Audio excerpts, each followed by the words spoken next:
Okay, good evening, everybody. Welcome to the virtual Selectmen's meeting of December 2nd, 2020. Dave, we're getting a lot of feedback from your microphone or something there.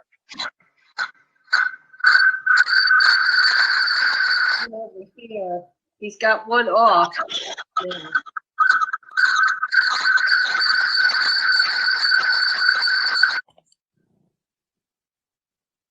I'll read the preamble here to start our meeting. Good evening. As Chairman of the Wolfeboro Board of Selectmen, I'm declaring that an emergency exists, and I'm invoking the provisions of RSA 91-8:2-3B. Federal, state, and local officials have determined the gatherings of 10 or more people pose a substantial risk to our community and its continuing efforts to combat the spread of COVID-19. In concurring with the determination, I also find that this meeting is imperative to the continued operation of town government and services, which are vital to public safety and confidence during this emergency. As such, this meeting will be conducted without a quorum of this body physically present in the same location. At this time, I also welcome members of the public accessing this meeting remotely. Even though this meeting is being conducted in a unique manner under unusual circumstances, the usual rules of conduct and decorum apply. Any person found to be disrupting this meeting will be asked to cease the disruption. Should the disruptive behavior continue thereafter, that person will be removed from this meeting. Please note that all votes that are taken during this meeting shall be done by roll call vote. We'll start the meeting by taking a roll call of attendance. When each member states their name, please state whether there is anyone in the room with you during this meeting, which is required under the right to know law. Linda, we'll start with you. Yes, Linda Murray. I'm in a room in my house by myself. Thank you. Dave Senecal. Yes, Dave Senecal. I'm here alone by myself. Except my dog Abby might come running in once in a while. Thank you, Dave. Dave Bowers.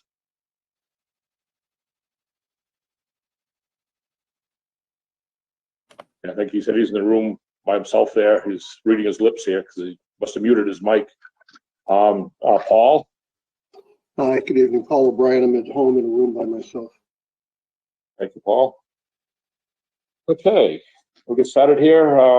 Mr. Pino, do we have a need for non-public session this evening?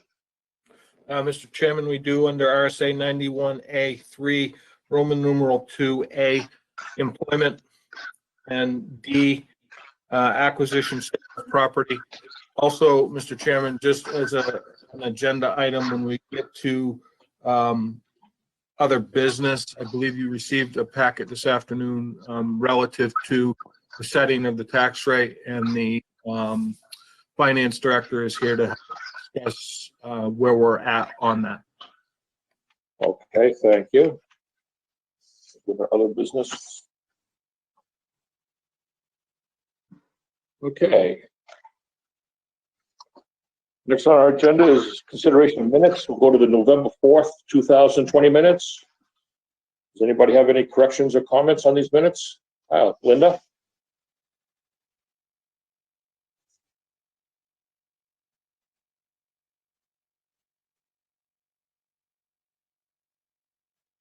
Is your mic muted, Linda? Yep, it was. On page Okay. 8 and 9, for each of the public hearings, it should say you opened up the public hearing and then you closed it. None of that wording is there on the temporary events. Okay, With these are public, they all should be opened and closed. right, yep. And I think there are 3 of them. You just need to have that wording before in the beginning and at the end of each one of those. And that's my only change. Any other comments or changes? Seeing none, I'd entertain a motion for the November 4th minutes. So move to accept as amended. Second. A motion and a second to approve the minutes of November 4th. Any other discussion? A roll call vote. Linda? Yes? Dave Senecal? Yes. Dave Bowers? Yes. Paul? Yes. Okay, and then Brad Harrell votes yes also. Let's do the minutes of November 9th, which was a budget hearing meeting.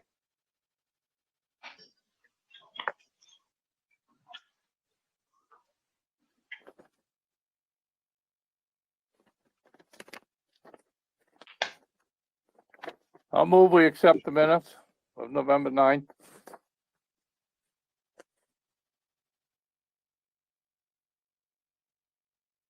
Can I ask a Motion, do we have a question? second? Can we, Yes, certainly, can we Christine. say your name before you say yes or no, or if you're seconding or whatever, so I can figure For it the out? motions in the second? Okay, yep, Yes. we'll do that. Dave Stenical made a motion. Okay, thank you. Paul O'Brien seconded. Paul O'Brien seconded. Any other discussion? Seeing none, I'll have a roll call vote. Linda? Yes, Dave Stenical? Yes, Dave Bowers? That was a yep, I saw. Paul O'Brien? Yes. And Brad Herman votes yes also. One more step to go through, folks. That's the November 18th minutes. Linda? yes. On page 15, the 5th paragraph down, the second line, I would like that will be done, taken out. And then it goes on short-term borrowing, and I want is written. And then it just keeps on going. That's on Okay, that you get- page 15. And Christine, if you need any help with that, you can just text me. You can do it. whoa. On page 19, the last paragraph, the second to a last sentence, litigation should be mitigation. And on page 20, on the town manager's report, 6th paragraph down, it should read, Ms. Murray suggested checking with Pat Waterman and just take out the rest of it. Okay. That's all I have. Thank you, Linda. Anybody else have any corrections or comments? Move to approve as amended, Paul O'Brien. I'll second it, Linda Murray. Thank you. Motion is second to approve the minutes of November 18th as amended. Any other discussion? The roll call vote. Linda? Yes, Dave Stenical? Yes, Dave Bowers? That was a yes. And Paul? This is Paul. Yeah. What was that, Paul? Yes.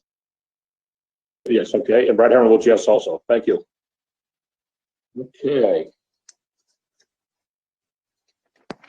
Next on our agenda is a public hearing for the New England Chapter Antique and Classic Boat Society to hold a boat show on July 24th, 2021 from 6 a.m. to 2 p.m. at the Town Docks, parking lot, Cape Park, and Community Bandstand. And I believe Scott Robinson is going to be here with us to discuss this.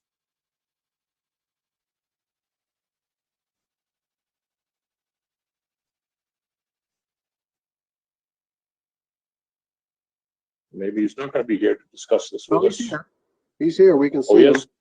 He just, Okay. his microphone's on, but we ain't hearing him.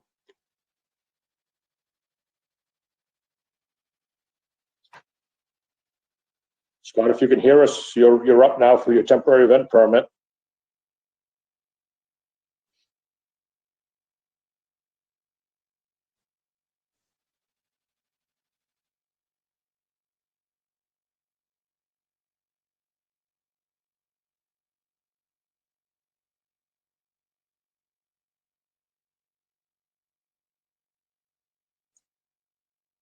What should we Mic is do, on. folks? He's present.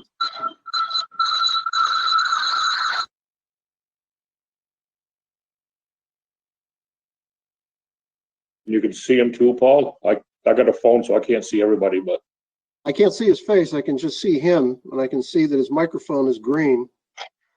gotcha. Yeah, I can't see him, but I can see his mic is open.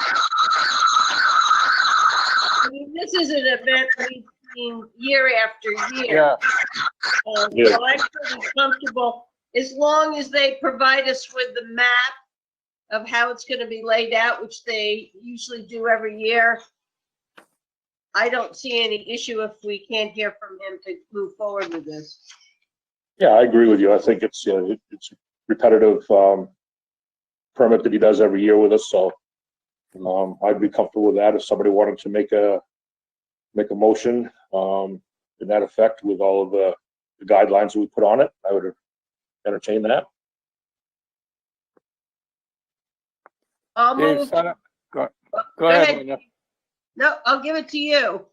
Go ahead, Dave.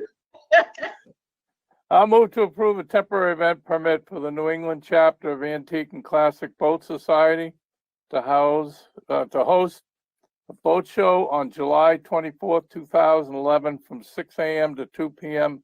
to Town Docks, parking lot, Cape Park Community Bandstand. Conditions upon receiving the insurance certificate no less than 2 weeks prior to the event to comply with any COVID-19 guideline set forth by the state of New Hampshire at that time. Okay. We have a motion, as long as you meant 2021 instead of 2011, I'll entertain a second for that. 2021. I guess I can't read good. I guess I'll second that. Okay, I guess thank you. We have a motion and a second. Any discussion? Seeing none, I'll have a roll call vote. Dave Senical, Yes, Dave Bowers. That was a yes. Paul, Yes. and Brett Hammer votes yes also. Thank you, everybody. Next on our agenda is public input, limited to 3 minutes per person, not to exceed 15 minutes in total. And if whoever wants to do it, if you just state your name in the beginning so we can recognize you, we'd appreciate it. If anybody's out there. Hello, Brad. Yes, hello, Suzanne. When you get to the auditor's report, perhaps that could be the time, if you would.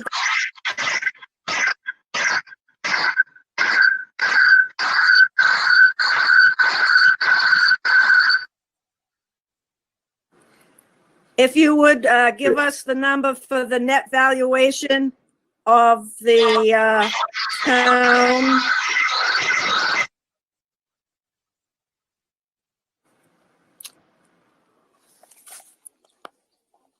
Either the net or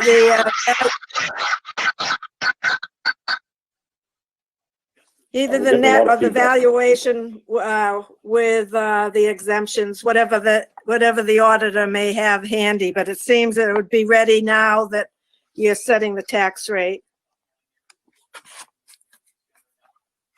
Thank you. Okay, thank you, Suzanne. Is that something we can do, Mr. Pinio, or is that information available? Because Mr. Green's with us here tonight. So if you'd like, we can tie that in with the end of Tim's report.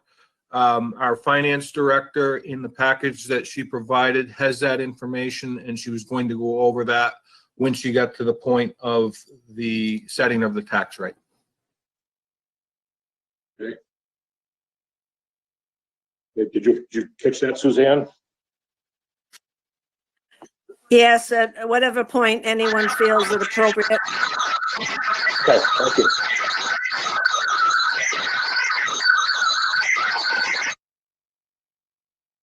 Do we have any other public input out there this evening?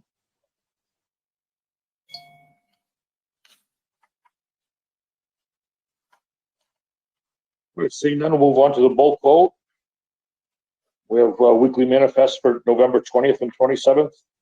An intent to cut wood, some property tax exemptions and credits. And that's it. I'll Chairman, make a motion to accept the bulk vote as presented? Items A through C. Yep, that's what's presented. Second. Yep. Motion is second, motion by Linda, second by Paul. To approve the bulk vote, items A through C. Any other discussion? Seeing none, we'll have a roll call vote. Linda? Yes, Dave Senical? Yes. Dave Bowers? It was a yes. Paul? Yes. And Brad Hammer votes yes also. All right. Next, we have a couple of committee appointments. We have appointment for David Straub and Laureen Straub David to be appointed to a one-year term as an alternate on the Ag Commission, and Laureen to be appointed for a one-year member as on the Ag Commission, and with that term expiring on March 2021. Both of those expiring March of 2021. Are either of those folks with us this evening that would like to say anything to us, or?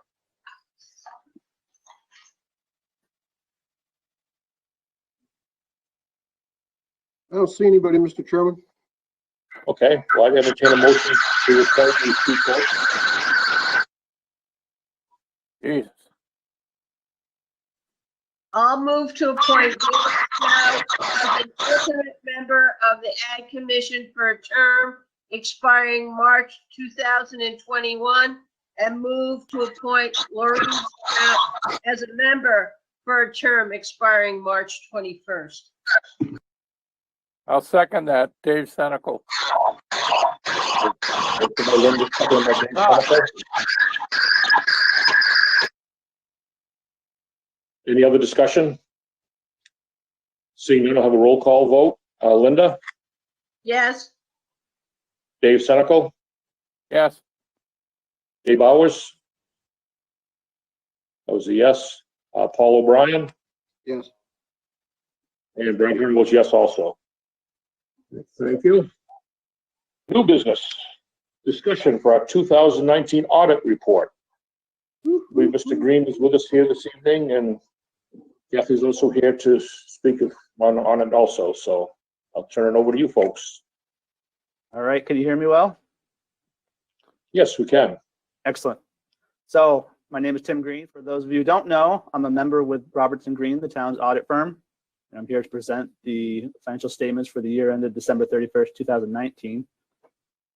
So the audit this year was late again. The process, we initially would usually plan something in December for a visit to do some preliminary work, and that, for whatever reason, was pushed off. And then we had it scheduled for April, which was going to be a go, and then COVID hit, and that was pushed off again as your town hall was closed. And then everyone was trying to, deal with that situation and how that would affect things going forward. So we did finally come in June for the audit. We spent a full week with my full staff there. We were able to accomplish a lot, but there was a lot of items that were not ready for audit, essentially. So we left with and gave the finance director a list of items that we needed completed, and went from there. We awaited word from there. We didn't hear much for quite a while, and then the town did eventually hire a couple outside contractors to help them get ready for completion of the audit. And then once that occurred, we were able to come back in October and finish up our field work, and the town did accomplish all they needed to in order to, in order for us to maintain our independence and help really with what we did have to help you with versus what we didn't have to help you with. So after October came, we got a draft to you in November, and that was turned around quite fast. And we issued the report in late November. So I'm here now. So I'll do what I have normally done. All of you actually, I believe, have sat through a few of these. I try to run through the highlights as best I can, but also as concise as I can, because there's a lot here. So I'll start with, as always, you hire us to give you an opinion. That's the first 2 pages of the report every year. And again, the town has received a clean opinion for all your opinion units, all your major funds, all your combining funds, your governmental activity, your government-wide statements, your fiduciary statements, your business type activities. you've received a clean opinion on those, which you always have. From there, you have the management discussion analysis, which your brand new finance director actually put together with my assistance and just making sure some of the figures were consistent with the audit report. As I always say, we don't give you an opinion on that. We just go through, make sure it's concise and make sure it collaborates with the financial statements themselves that are audited. There's a certain guideline, set standards that is required to go into those, and so it's pretty straightforward of what can be in there, what can't be in there. But I do encourage anyone to review that as well for themselves. So jumping to your financial statements, I usually go through Exhibit 1 and 2. Those are your statement of net position. That's the government-wide statements. So this shows you're combining for your governmental activities and for your business type activities. Again, your business type activities are your utilities, whereas your government activities represents your general fund, most of your trust funds, and some of your smaller special revenue funds that you have, plus your capital projects. So on page 13, which is Exhibit 1, the second page of Exhibit 1, you can see that your total net position for the year end for your governmental activities, you ended the year at just under 32 million. And then for your business type activities, you were just over 31 million, roughly equivalent. You can see that in the governmental activities, your net position is broken down between net investment and capital assets, which is the bulk of it. And then you have restricted net position, which represents trust funds and library funds, which are all restricted by law. And then you have your unrestricted net position, which is here you can see is a deficit of about 7.5 million. And now the reason why is, going back to that first page, the reason why is your net pension liability and your OPEB liability. Those have no corresponding assets related to them. Those are pay as you go. So those are a big factor, obviously, in your deficit fund balance. Your business type activities, you just have a net investment in capital assets and then an unrestricted net position. You can see that's a positive 9.7 million. Exhibit 2 shows you where you started and where you ended. So you can see that for the governmental activities, the very bottom, the change in net position was about an increase of $3 million from the year before. And then with your business type activities as a whole, you had an increase of about $800,000. You can see there's transfers between your governmental funds and your business type activities, and that's primarily your sewer, that additional budgeted transfer for debt. Moving on to Exhibit 3, your balance sheet for your governmental funds. General fund, you can see total assets of almost 17 million, total liabilities of 9.5 million. You had deferred inflows of revenue, of resources, which represents deferred revenue. The bulk of that represents your uncollected receivables after 60 days. And then you're left with a total fund balance for the general fund of 6,300,000.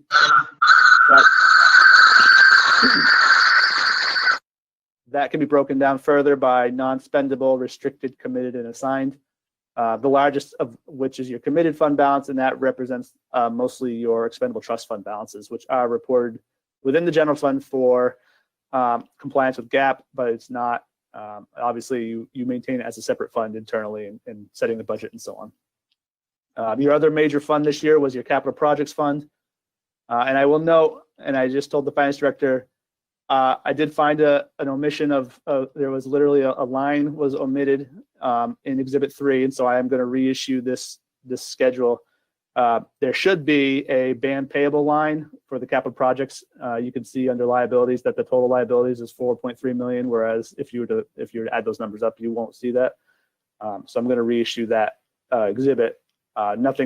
The fund balances were correct. Everything was correct except you just couldn't see that line that showed that band payable. So that is an error on my end, and I will correct that. That band payable represents you issued that loan in 2020, the beginning of 2020. So that is why you're in a deficit, because a ban obviously is not revenue source until you actually issue the proceeds. So in 2020 financial statements, you'll see a large revenue compared to your expenditures, which will be a lot less, and that should cover your deficit. And this is a common practice, of course. And you can see a third column for other governmental funds. These are These are detailed in the back under your supplemental schedules, but here's your total fund balance for your other governmental funds is $1,345,000. Moving on to, I jumped to Exhibit 5 just to continue with your governmental funds discussion, because that shows where you started and where you ended again. So it's on page 17 in Exhibit 5. You started the year about 5.5 million in total fund balance. You added $800,000 to it and ended with your $6.3 million fund balance. You can see total revenues in the general fund were just under 17 million. Total expenditures just over 15 million. And again, this statement includes expendable trust fund activity and library fund activity, so it's not comparable to your budget results, which you can see later on. Exhibit 4, which I had just skipped over, that is simply a reconciliation between the governmental activities and the governmental funds. The difference being one is full accrual, one is modified accrual. So you can see when you start with your total fund balance of your governmental funds of 4.5 million, to get to your full accrual balance, you add your net capital assets, which is about $44 million. You record revenue when you've earned it, not necessarily when it's available. So that actually adds $800,000 in revenue. You do have your long-term liabilities and your accrued interest, so that's a reduction of about $19 million. And then you have various deferred inflows and outflows for your OPEB and pension-related balances. So that actually was a positive 1.1 million. So you can see where this. So this is a very clear crosswalk from your governmental funds to your governmental activities, and the differences between the two. Same with Exhibit 6. This is just reconciling your revenues on your modified accrual to the revenues, your change in fund balance on modified accrual basis to the full accrual basis. So again, modified accrual basis, you're recording an expenditure for your debt service, for capital outlay, which represent capital assets. On the full accrual basis, those are just either reducing a liability or increasing an asset. So you can see that your capital outlay minus depreciation was about $5 million for the year. You had, again, the change in your deferrals on the different accounting basis, repayment of debt, issuance of debt, and then the change in OPEB balances, as well as your pension balances. So that, so you had a net change in fund balance in the governmental funds of a total. So this is primarily because of the capital projects, but a $2.2 million decrease. With all the adjustments for full accrual accounting, you actually had an increase, as we talked about, in your change in net position of almost $3 million. Exhibit 7 on page 19, this is your budgetary basis statement for the general fund. So you can see on the budgetary basis, you had revenues of 16.4 million. You had expenditures of 13.8 million. So you had an excess of revenues over expenditures of 2.5 million. You had transfers out, net transfer out of 1.3 million. So your net change in fund balance for the year ended was almost 1.3 million. You also had a decrease in non-spendable fund balance, which is a corresponding increase in unassigned fund balance. So you can see you started the year with an unassigned fund balance of 2.7 million, and you ended the year with a $4 million unassigned fund balance. The last 5 exhibits I'll go through for your basic financial statements. You have your statement of net position for your proprietary funds. So this breaks down your utilities. You can water, electric, sewer, Pop Whale, and Ice Arena. You can see that they're all in the positive. Of course, you have total net position for the water department of 9.1 million, total net position for the electric department of 10.7 million. The sewer department is just over 11 million, and the Pop Whalen fund is about $650,000. You can see this breaks down their assets, their liabilities, pretty straightforward. The next Exhibit 9, that's a statement of revenues, expenditures, and changes in fund balance for your utilities.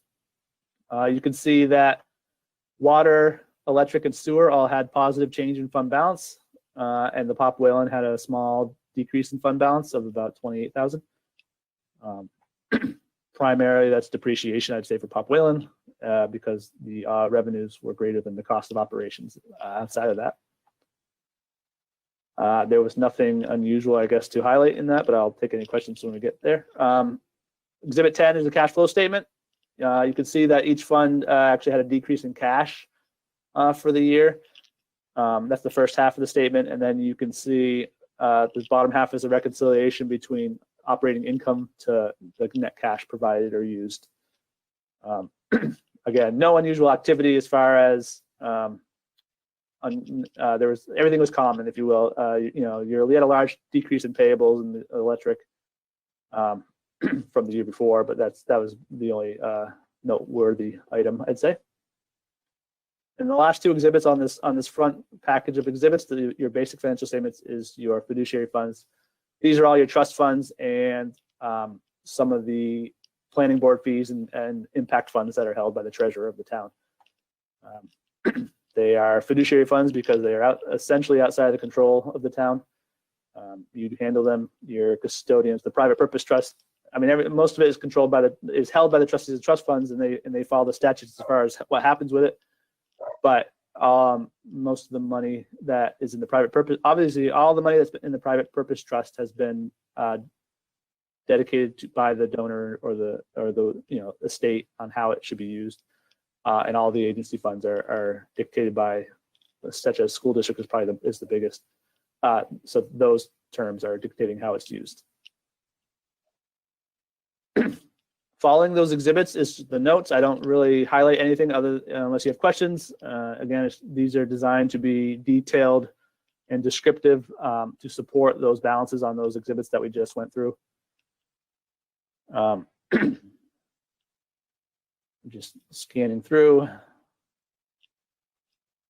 Again, nothing noteworthy other than I will highlight.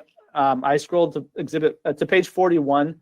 You'll see a note talking about notes authorized but unissued.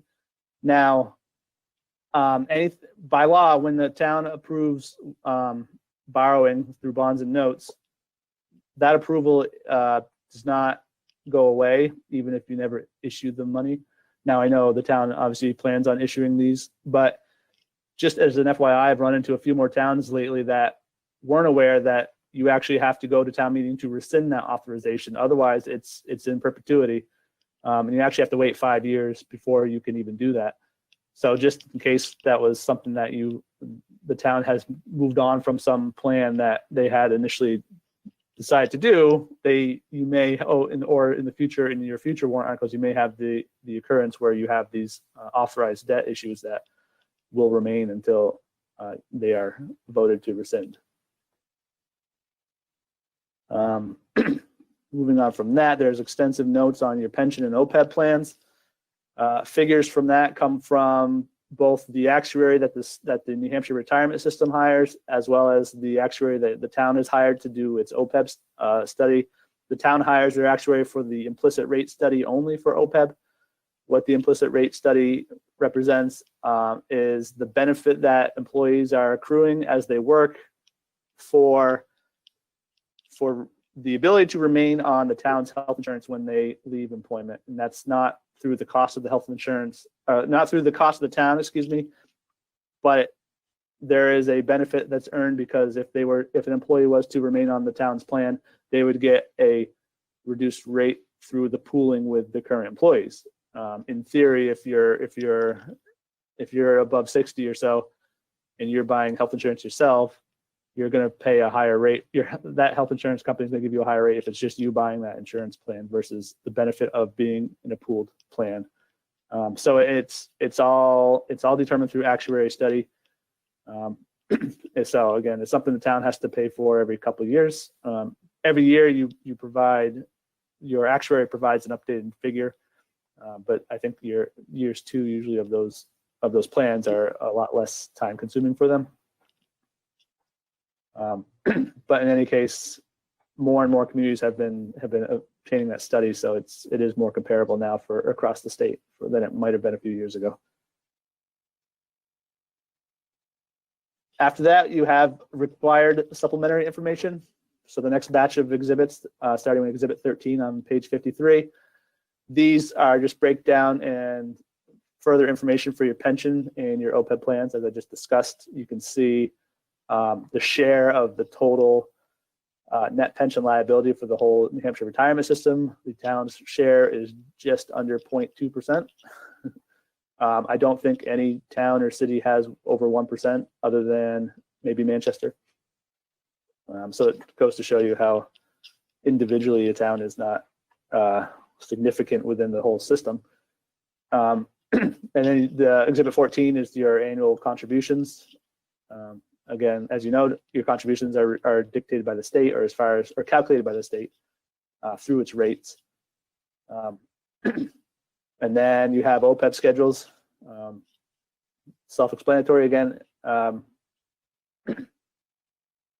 The final batch of exhibits that we have in the financial statements are your supplementary exhibits. They are the combining balance sheet for your non-major governmental funds. So here you can see your special revenue funds and your permanent fund, the balance sheet for that, the combining statement of revenues, expenditures, and changes in fund balance.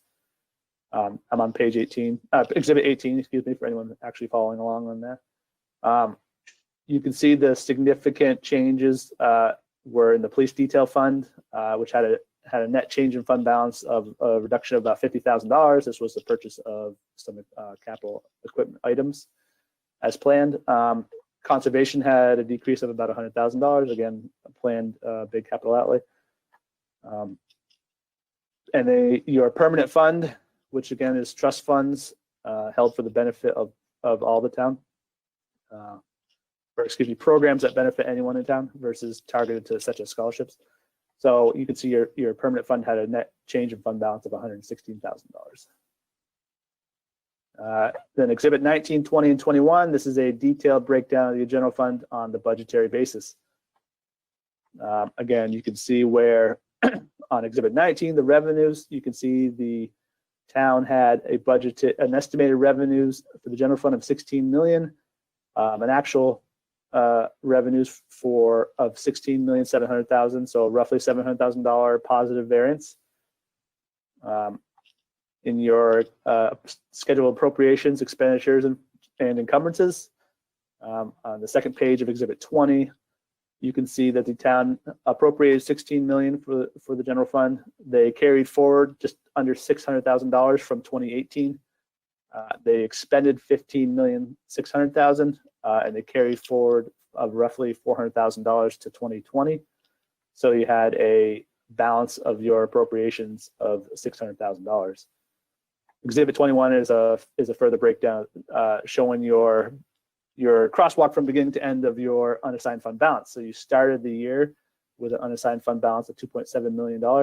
You had a revenue surplus of the $667,000. You had an unexpended balance of your appropriations of the $600,000, resulting in a budget surplus of $1.2 million. And again, you had a decrease in non-spendable fund balance, which corresponds to an increase in unassigned fund balance. And the result of that is the $4 million unassigned fund balance at year end. So that's the basic financial statements. The last page is my communication to management. You can see I had one issue this year that I considered a significant deficiency, and I kind of tried to highlight it when I first started. There was lots of items that really weren't ready for audit when we came in June, and obviously that's a significant time frame beyond your year end. You really should be, all these items that I highlighted, you really should be doing monthly as you go, and I'm confident the town knows that. So I'm just have to explain it, but I'm not concerned that these are ongoing issues. But again, the treasurer is reconciling the accounts, but then the town has to be reconciling that reconciliation to the general ledger, and that was a gap that we saw when we showed up. There were, it was we had to wait for some schedules for capital assets. We had to the town had to reconcile for us some significant payroll liabilities, and again, all that did occur through the finance office. So in the end, we were able to give you that clean opinion. So I just wanted to point that out. Other items that I didn't talk about in this letter, I believe I talked to Mr. Ford briefly about it, is I noticed there was a couple of projects from a few years ago that were funded through bonds and notes that were completed and may not have used all of the proceeds of those bonds. And I just reiterated, and it seemed like just general with the town, they may not have been aware that anything that you borrow through bonds or notes that isn't spent for that project actually has to go to pay down the debt It can't be used for any other purpose. And that's, I just wanted to reiterate that to the town. That's all I have for you so far. So if I have any questions, please let me know. Right, thank you, Tim. Board members, any questions? Certainly. I have two. Okay. Thank you. Tim, I have two Yep. questions. Go ahead, Paul. Oh, Paul, yeah, That's okay. apologize, Paul. I can't see you on the screen, so just pipe up when you're ready to chime in, I'm not okay? bashful. I can do that. First of all, thank Okay. you for, that's the fastest I've ever gone through 70 pages of an audit report with anybody. So that was pretty darn good. I'm getting good. Your comment, your last comment about paying down the debt is paying down the debt of the bond that the surplus exists in. It's not just picking the money up and paying down the debt someplace else. Is that right? Correct. Yep, that's correct. You're not just moving it.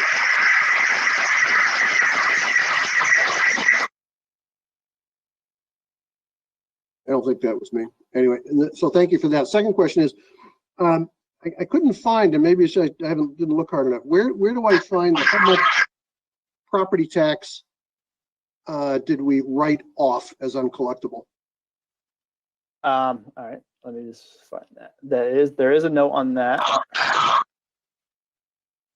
It is on page 34. You have an allowance this year of $230,000. I believe that is the same as the year before. So as far as what you had to abate in 19, I don't have that figure. But the town roughly is saying, you know, with the large utility stuff that's ongoing still and maybe wrapping up, you know, they carry forward that same allowance. So the actual write down.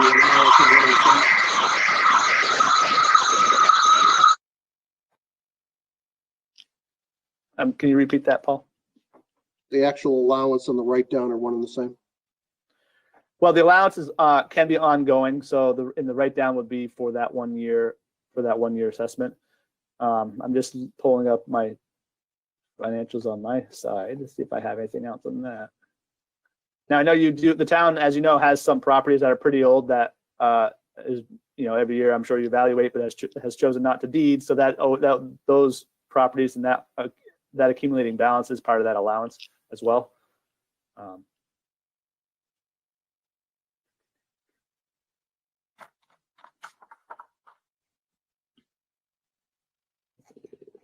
Where is it? Yeah, but no, there wasn't a change in your allowance per se. So That's good news. Thank you very much. Well, any other questions from board members?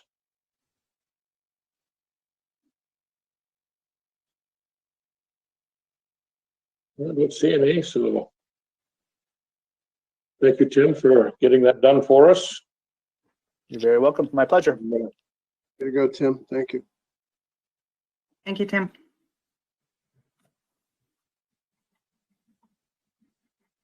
Okay. Next on our agenda is the approval for the Josiah Brown Scholarship approvals. Mr. McGee, were you going to present this one to us? Yeah, Mr. Chairman, so you should have in your packet the awardees for the Josiah Brown Scholarship. I know historically there's been an interest in increasing the amount that is awarded to the students, but the treasurer is strongly recommending this year that we stay with the recommendation of the 1,500. And we did as well receive one additional award this year. So we had all the returning parties from the last award, and we have one additional this time forward. So you should have that in front of you, your discretion on the direction you'd like to head with this. Mr. Chairman, Yes, Paul. is there a reason for the treasurer's recommendation? like an underlying reason why we shouldn't increase it? The amount of revenues that are coming in at this point, and his concern about, going forward, what may be left in that account for the second, award that should happen, in the spring. But am I correct if I look at it right now, there's $45,000 in the account. We're going to spend 10,000. That would leave 35,000. I mean, even if we get another check for 10, it seems like we had a surplus. And I noticed that when I got his report in the beginning of the month, that we had a huge amount. And I thought, oh, well, we'll be putting out some more scholarships in January. So I'm surprised that that recommendation is there. That's why I asked the question. Yeah, that's why I asked the question. It looked like we had a you know, we don't want to be frivolous here, but it looked like we had a bolus, a good chunk of dough.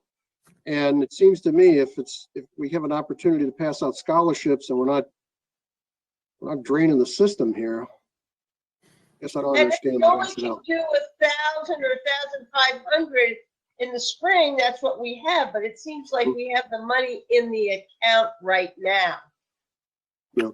I mean, it's certainly your discretion. I mean, he has made that recommendation.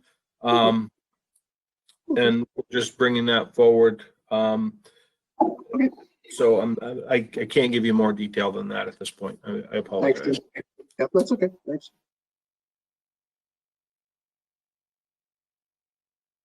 If I recall, in our last one, did we do $2,500 to each of the five? There were five last term, right? Yes.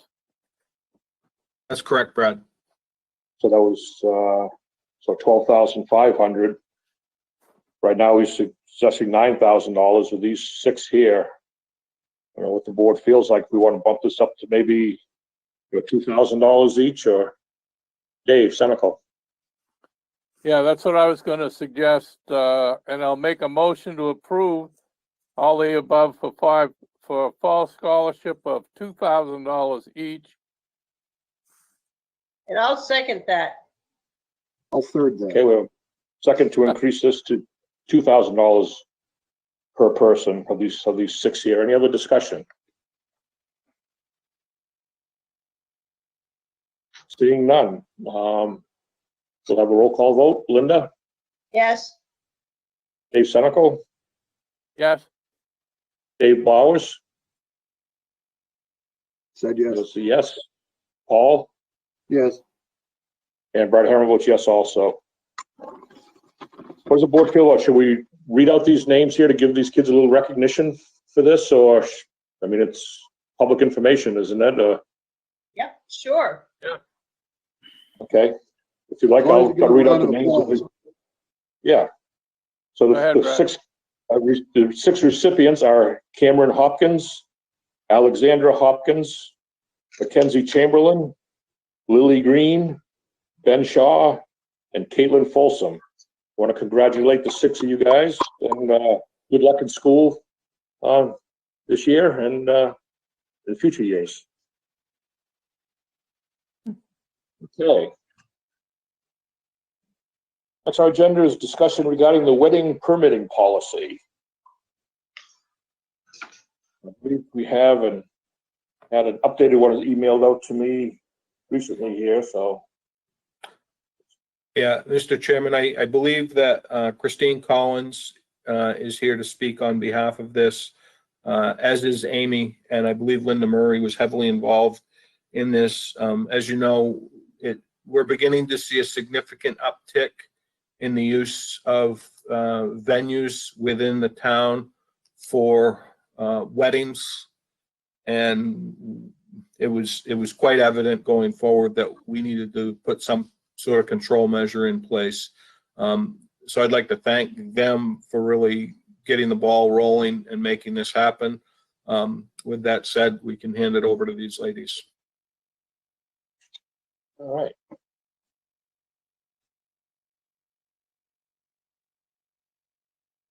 Who's going first? Go ahead, lady.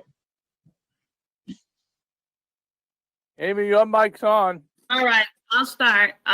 So, this has come out of, we've had to use the temporary event process or informally to have folks apply to use weddings in Cape Park. In the past, we've just had them come to the Selectmen and they're a pop-up is what we call them, which means people show up, the couple, maybe 5 other people. But in the last year, actually, I think it's the last 2 years now, we have had an increase of the use of the park and up to 100 people and chairs and amplification and other items. So the time has come to develop a policy for that. So myself, Christine, and Linda were a subcommittee together. And you have a draft. Amy, so was Paul. And Paul. Oh, yeah. How could I forget Paul? So we reviewed a policy. It wasn't anything that was invented. It's actually based off a policy that's used for Prescott Park in Portsmouth, where it also has weddings and has some rules. So with that being said, we reviewed the draft a couple times, probably even needs another reread. And maybe Christine should speak to some of the input that she'd like to put in. And then we're also including, and I called it the Libby Museum boat launch area, because it doesn't really have a name, but it's another spot we've had some requests.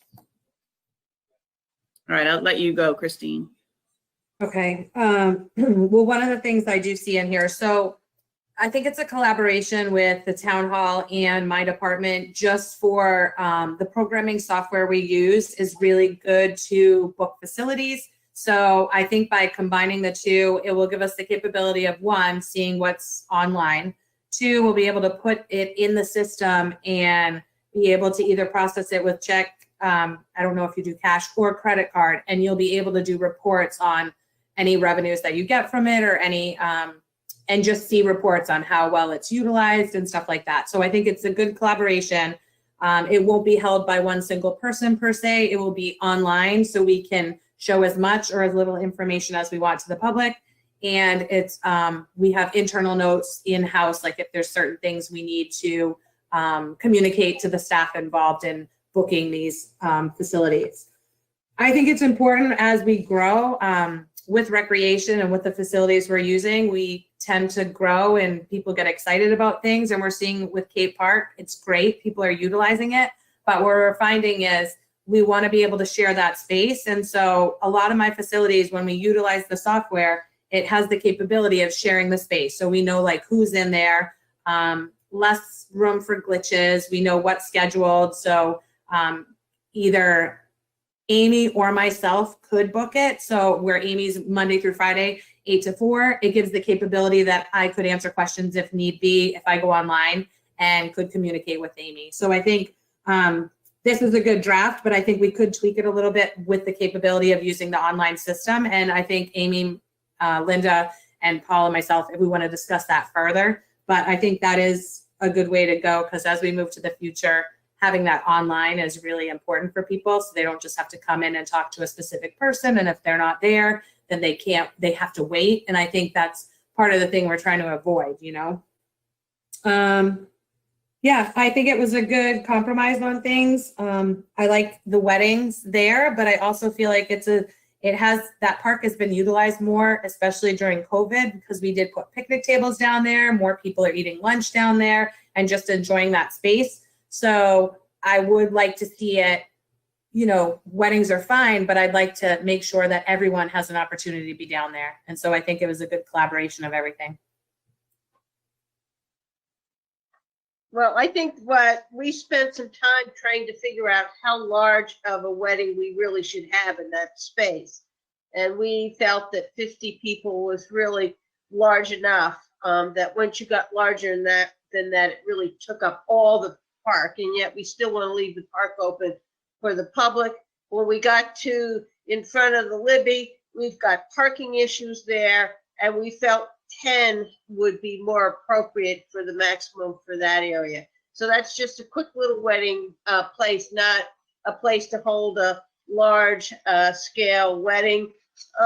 I think that was the main things that I felt was important. We did talk about whether we wanted to open up other spaces than those two areas. And I think our decision was we start with what we've been using, see how it goes. And then in the future, if there was a need to expand, or we may want to contract it if the park becomes a space that's used more by the general public. So I see this as kind of our first step in seeing if we can come up with a process. Paul, do you have anything to add? Well, thank you. I think the team did a great job. I think the strategy here is not to be in the commercial wedding business. And I think we all agreed to that. I think we said something, if you need to plug it in, we don't want music that you plug in. So we don't want Aerosmith showing up. But if somebody wants to bring a small string quartet and play during processionals, I think that's well within the right thing to do. I was the one who brought up the issue of are there other facilities in our town we should use, and I think Linda's exactly right. Let's get skilled at where we are, skilled at what we do. Let's not have these things at the expense of people being able to enjoy our parks, because they're public parks. But at the same time, if we can put some structure around it, that's great. And Christine's right too. I think this notion we had of getting it on the calendar, and by the way, making sure that our premier attractions, which are, the Saturday night Cape Park Band and anything that is part of this town's legacy and history, gets first bite on the apple. And we want to make sure that stuff gets popped on the calendar, and then people can consider other times around that. But that's about all I had. And I think you guys did a great job. I'm sorry I didn't do all the proofreading, but I think you did a great job on it.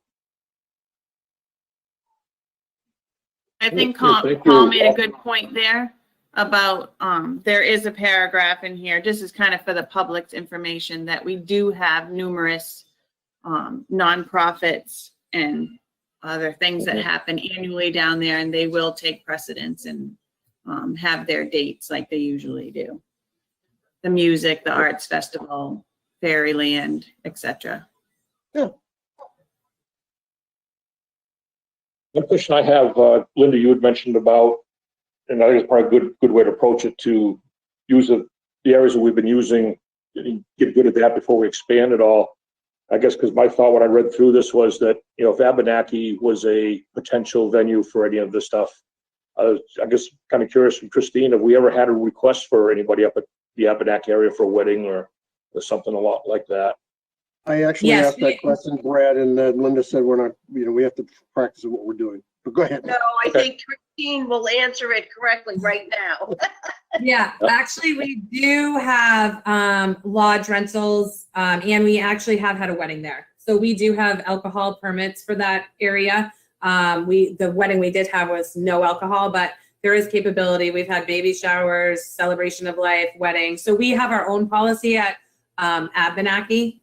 So this was just, Cape Park didn't really have a policy, needed the Libby. So we were kind of trying to make one for that one. It's a little different area too. Yeah. Thank you.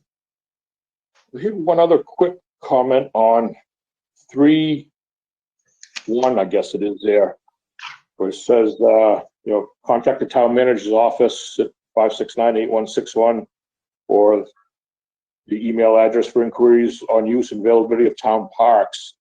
In our original one, we had town parks and/or property. I'm just curious because that piece of land up there in front of Libby Museum is not really a park. Would we want to maybe put that and/or property back in there for that purpose, or just throwing this out for thought and throw it around a little bit? I think there was and Linda straightened this out too. I think, originally there was a conversation, is that the Libby Park? And no, it's not, because it's in Suftonboro. And maybe we just need to tighten up the language so it's explicit and clear as to what we're talking about. It's the lawn area out and across the street from the Libby. I kind of called it at one point the front lawn of the Libby Yeah, across the street. I mean, that's really what we're talking about. So we could do park or the front lawn of the Libby. But I took out property because we didn't want any property in the town. So I think I think Paul's right. We got to clear up the wording exactly. So maybe we're clearer. What about if we change it to availability of the locations referenced above? Because which would go back up to the Kate Park, the community bandstand, and the Libby Museum boat launch, or whatever we decide to call that. so I think there's two things there. Well, one, Amy, one is that I think what Brad and Linda are saying is we need to be clear about what it is that people are going to compete to use. And I think the Libby boat launch area we may want to tighten that and say the Libby lawn, the lawn in the front of the Libby, or something like that. Now, having said that, then it's clear, and you can, and people will just get to know how they book the time on those things. So I think it's more tightening up the language about the actual property that people are going to use.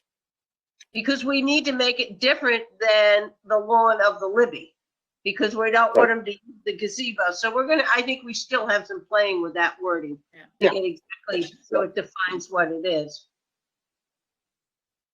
I think, Amy, I was also looking at that form, the permit form. Instead of doing like property location, couldn't we just do boxes and they could check the box of the location? That might be a better option, because then instead of them writing it out, getting the wording wrong, we could just say, here are the 4 options or 3 options.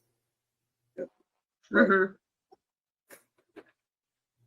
Yep, I like that.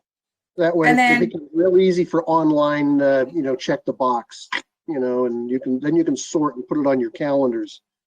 If you Right. have box checking.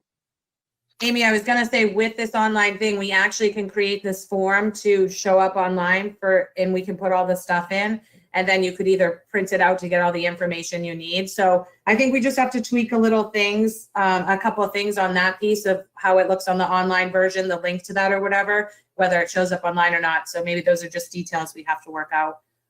Yep. I like that idea. So what we're generally trying to get tonight is consensus that this looks good. We're going in the right direction, knowing that we'll come back with a finished product with all this kind of language straightened out. Yep, I think overall it looks good. We did have one other, I'm sure you guys had conversations about it, under item number 6, 6.4, says no tents, chairs, furniture, or other personal property is permitted. I know we've had a couple weddings we've talked about in the past where some grandparents have come to watch the wedding of their grandchildren, and they requested to have chairs for them. I'm just curious if that was going to be considered at all for an elderly person to be able to have seating, temporary seating for an event like that. What your discussions were.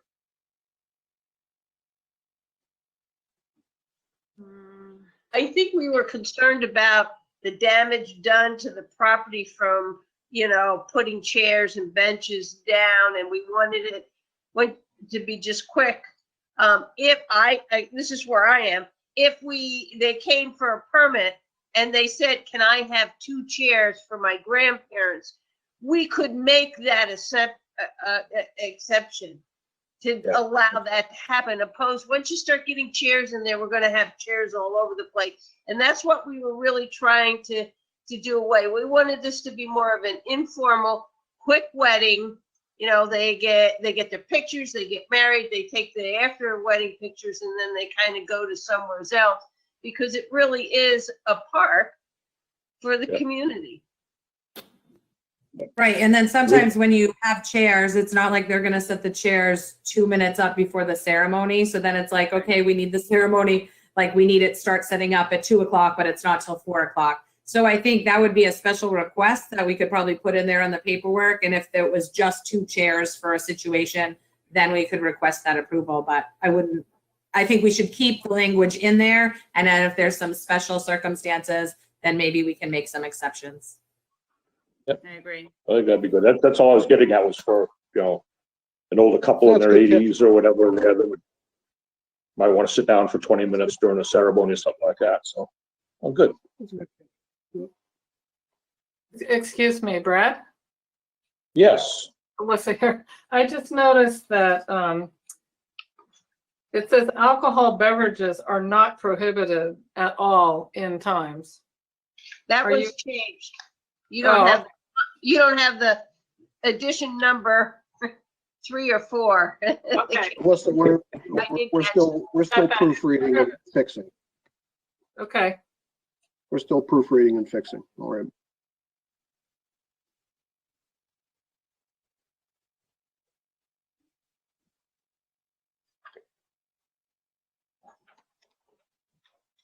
Okay, board members, do we have a consensus to kind of move forward, tweak up a little bit of the language and maybe bring it back for final approval? And that sound good to everybody?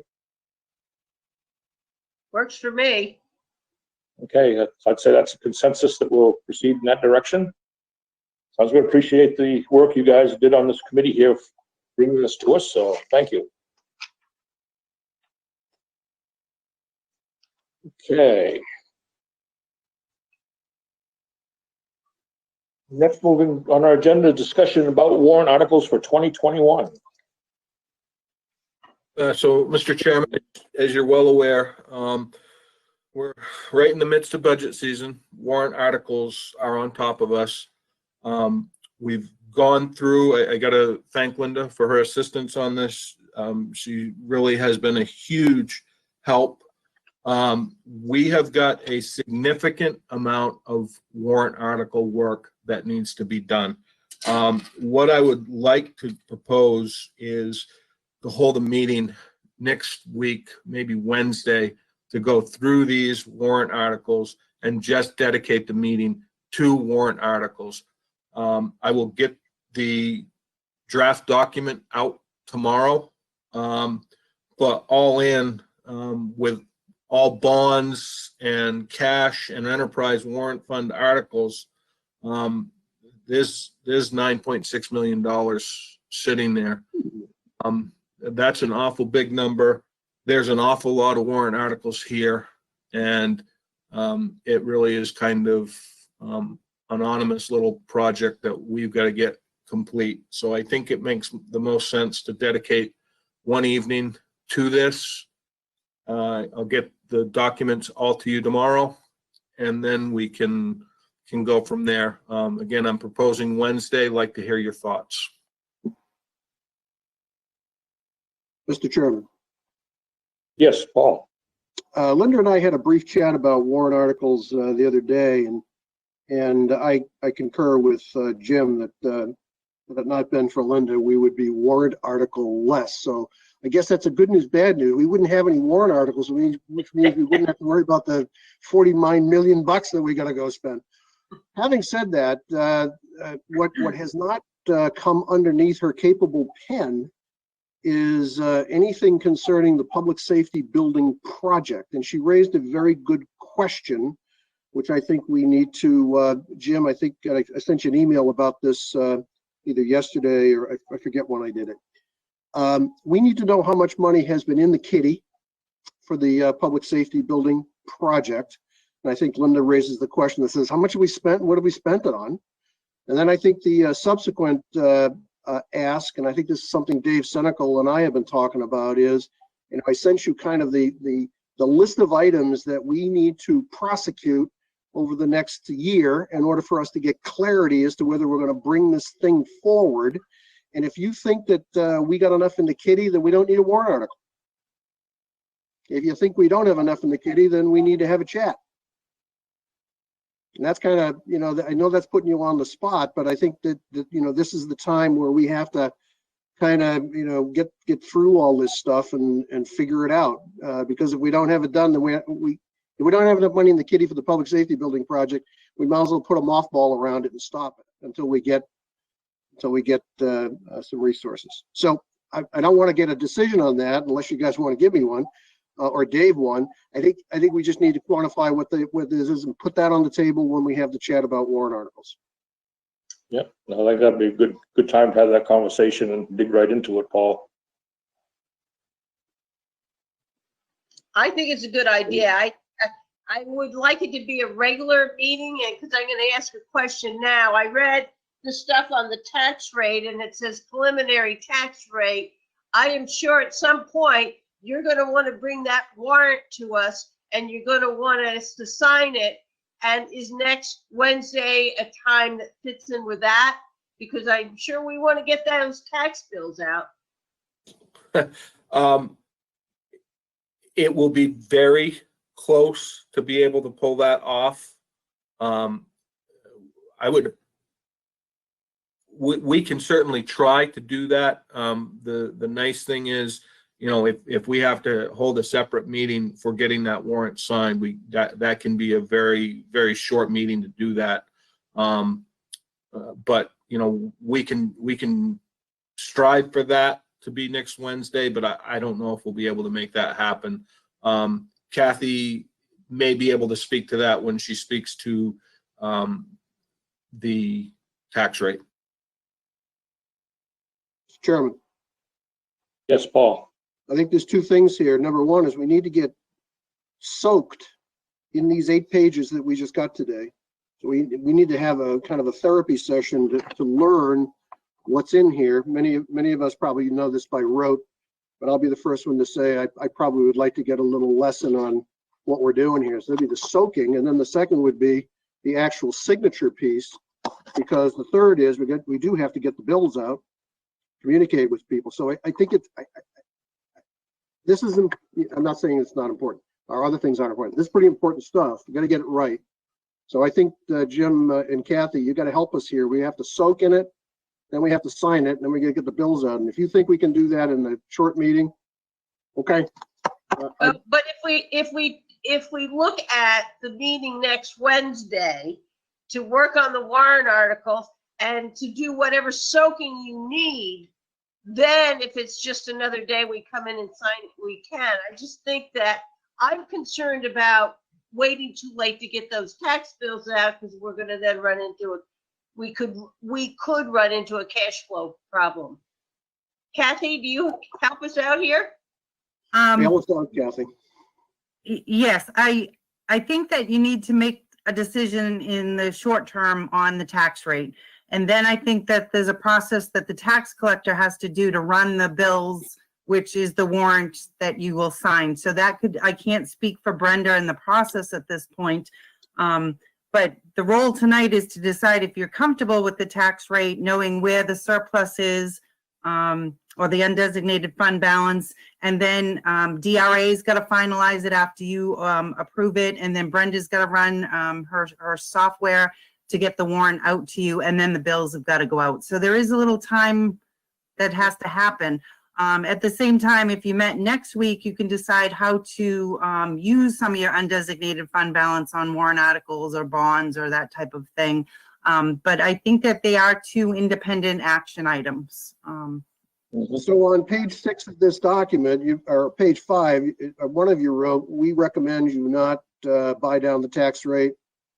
So you want an assent on that tonight. Is that true? Yes, well, I'd like to. Question you want to ask us, this item? I'd like to discuss that tonight, whether you decide to make a decision or not. But the tax rate can be, I can give the go-ahead to Department of Revenue tomorrow based on your decision tonight if you want, or we can wait till next week.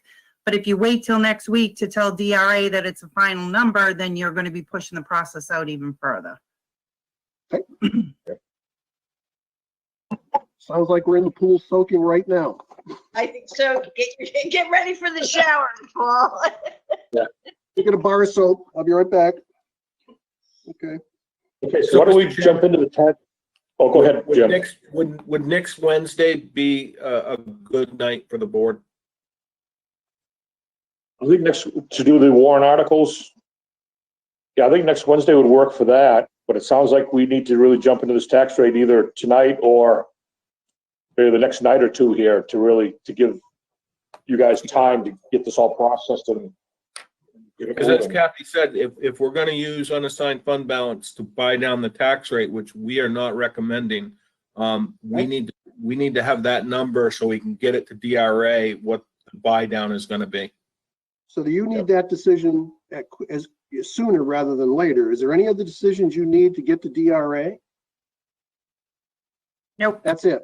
Nope, that is it. I told them I would communicate with them tomorrow. One of three things, leave it as is, make it a final, or that we would buy it down, or that I would need more time.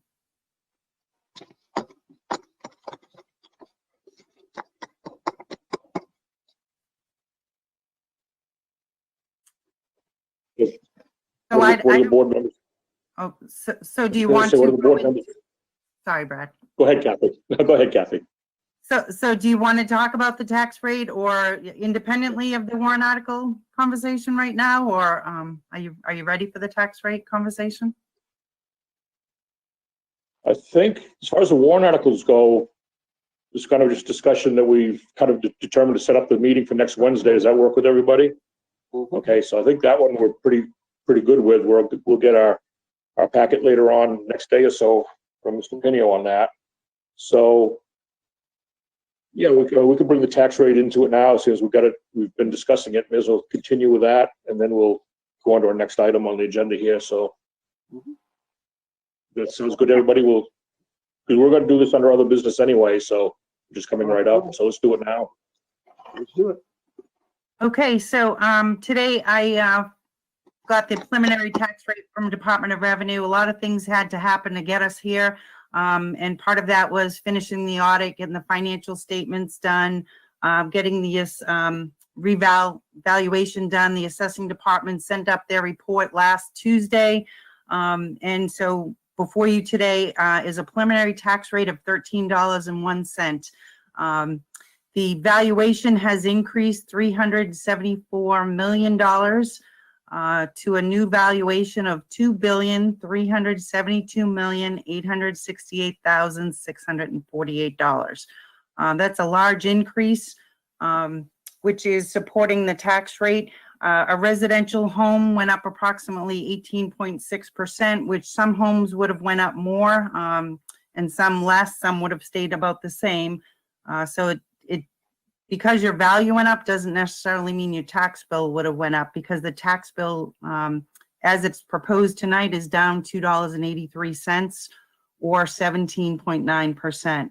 A big portion of that is the local education piece, decreasing by 1.42, $1.42. Had you not done a revaluation and everything had stayed the same, the tax rate still would have went down by 39 cents. Again, the big part of that is the local education tax of 52 cents. What else? Unassigned fund balance, as the auditor, Tim Green, just said, you had a great increase of $1.3 million of your unassigned fund balance. So you have $4 million. You've allocated $200,000 for the reval. The voters voted on that in March. So you really have $3.8 million, which is almost 11% of appropriations as defined by DRA. So you are in a good position to use some of that money. One, to buy down the tax rate, or two, to use it for future spending, or to just leave it in the kitty, as Paul called it. But it is my recommendation, and I believe Jim shares my recommendation. At this point, you probably want to leave the kitty alone, not use it to decrease the tax rate, use it for future projects.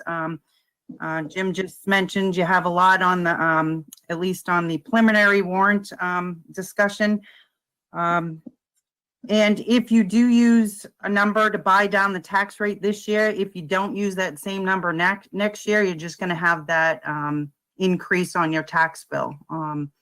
So it's a one-year help, which I don't think, unless you're going to use the same amount every year, is a good idea. So it is my recommendation not to use that, and to maybe look at it next week when you talk about warrant articles. So I did give you a copy of the actual preliminary tax rate from Department of Revenue supporting $13.01. On page 6, I also gave you a comparison year over year. And on page 7, I gave you a comparison if we hadn't done a reval, if the valuation stayed exactly the same. And then on page 8, you can see the breakdown of your unassigned fund balance. So these are documents I'm very familiar with. If you have any questions, I'd be more than happy to answer them. Or if I went too fast, you can tell me to slow down and revisit a topic. Linda? Yeah, I want to thank you, Kathy. I found this very helpful as I went through and gave me the information. I did pull some of the information out in terms of the unassigned fund balance out of the audit, but it's real nice to have everything on one page. Good. And the only thing that I would see is that we have, you know, let's say 800,000 we could use of unassigned fund balance. You could put some in one year to lower the tax rate and apply the other towards the warrant article. So it's about the same split. So you've applied it one year and then you applied it to the warrant article the following year. Each of those 2 years get the same amount of money. I don't feel real strong one way or another. I could go to using them against warrant articles. But that's another way to look at it, because those 2 years you really do it. If we take this money and apply it and cut down all the warrant articles, the amount that we will be spending on cash for our warrant articles, I'm assuming, would be less in 2021. And then we get to 2022, we're going to have to pick it back up. We've done about 2 million a year, which is kind of calculated into this tax rate. So it's half a dozen one way, half a dozen another way. I'm comfortable going with whatever makes, you know, feels most comfortable to you and to Jim. But so that's my 2 cents. Dave, Senecal? Yeah. I think I would like to go along with the recommendations of Kathy and Jim for this year. We don't know exactly what well, we have some idea what the numbers are for warrant articles, but we don't know the actual number yet. So I'd want to lean towards what their recommendations are to us until we see the rest of it. Dave? And Paul? Yeah, and Kathy, just correct me if I'm wrong. And this will help our friends who look at our budgets. Half of the funds that are contributing to that 4007 final fund balance, half of that increment that we got came from revenues. Is that right? $667,000 was additional revenues and $601,000 was unexpended appropriations. So That's about half. That Yep. was good math, about half. So we lucked out. And I'm not, you know, and thank God we have people, you know, we have people who paid their bills ahead of time and bought cars and did that stuff. We lucked out on revenue because, you know, we're forecasting revenues is magic. We all know that. So the likelihood of us, you know, seeing that happening again is, you know, it's almost the likelihood of the Red Sox winning the World Series. I just did that to take a shot at Jim.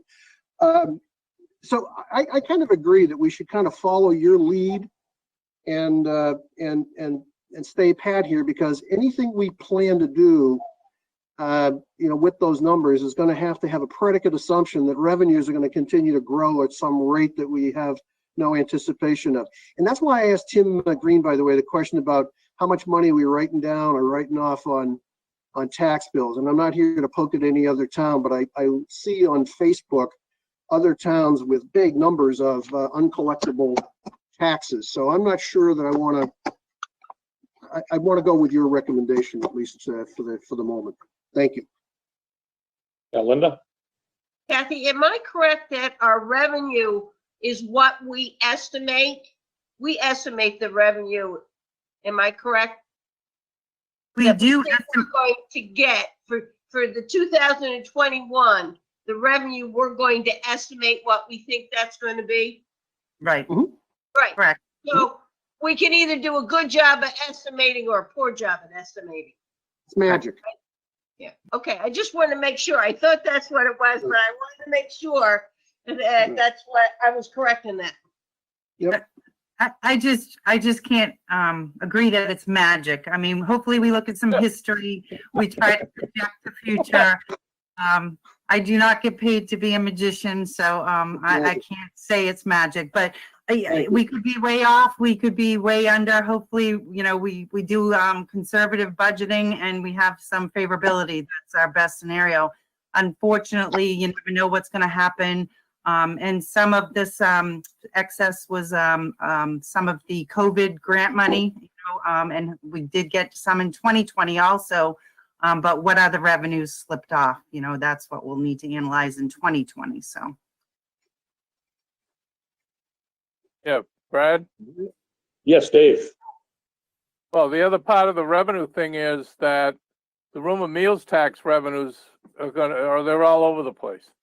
So we don't know what that's gonna be next year either. And that's, in talking to Pat Waterman, a lot of people are buying new cars and that's why our revenues are up, at least from her side. So that room and meals tax thing is a big unknown at this point as far as revenues. I mean, that Right. is, Paul, that would be magic if we could pull that one off.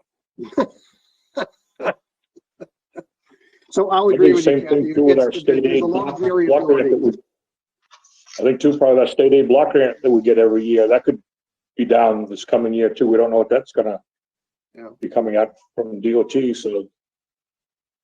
Yeah. Any other, Linda? I'm just saying, so what we're really saying, when we try to estimate the revenues for 2021, we probably should be more conservative because we know we'll probably have at least 6 months of some kind of COVID because we're the ones who plug that in. That's where I was kind of going with that. No, I think Right. that's right. I think that's exactly right. And if you are Kathy, conservative, the only thing that can happen hopefully is that you're wrong and it's higher than your conservative guesstimates. Yeah. Yeah. We were lucky this year. It was about $5,000 a decrease to highway block grant and then like $500 for meals and room. But that is, I believe they just maintained what we had already budgeted or the state had for us. So we only saw small decreases. Yes, we never know if we're going to have large decreases on those grant monies from the state in the future. So. Yeah, so I think I'm probably gonna go out on an island by myself here then, because I think we should take this, a token amount and put towards the tax rate myself, but, whether it's, you know, a couple $100,000 or something like that, you know, just to put some back into the, for the taxpayers, you know, with this COVID thing going on and everything, so. Well, I'll go out on an island by myself with that statement, but, Well, Brad, I'm halfway out on that island. I'm not all the way Okay. there, but halfway out, you know. Because there is some positive of giving them more of a break this year. And, but. Yeah. Any But other I'm willing comments? to go with the recommendations. So walk me through the logic. Let's assume, Linda, help me out. Let's assume just for the heck of it, that the cost of the warrant articles, the value of the warrant articles, the quantity of the warrant articles is all bona fide. That, you know, we kind of say those are all bona fide warrant articles. And we use some of these unrestricted fund balance dollars to pay for some of those. Mhm. Aren't we accomplishing the same goal? You're just doing it in another year. Correct. That's the only difference, Paul. So it's a pay me now, pay me later kind of thing, Yeah, or get that's the how I benefit- see it. Yeah, okay, all right, yeah. So, You give them a break in 1 year, you give them a little break in one and another more break in another, you know. and that's the reason I was poking at the revenue side, and I agree, it's not magic. It's, you know, there's a lot of variability in that, 'cause a lot of moving parts. How's that? And I say, you know, pick the fruit now and apply it to, if the warrant articles are bona fide, apply it. That's the way I go in. Well, that's what I said, Paul. We don't know the actual numbers. We can make that decision next week. I'll never use the word We magic. have to do it today.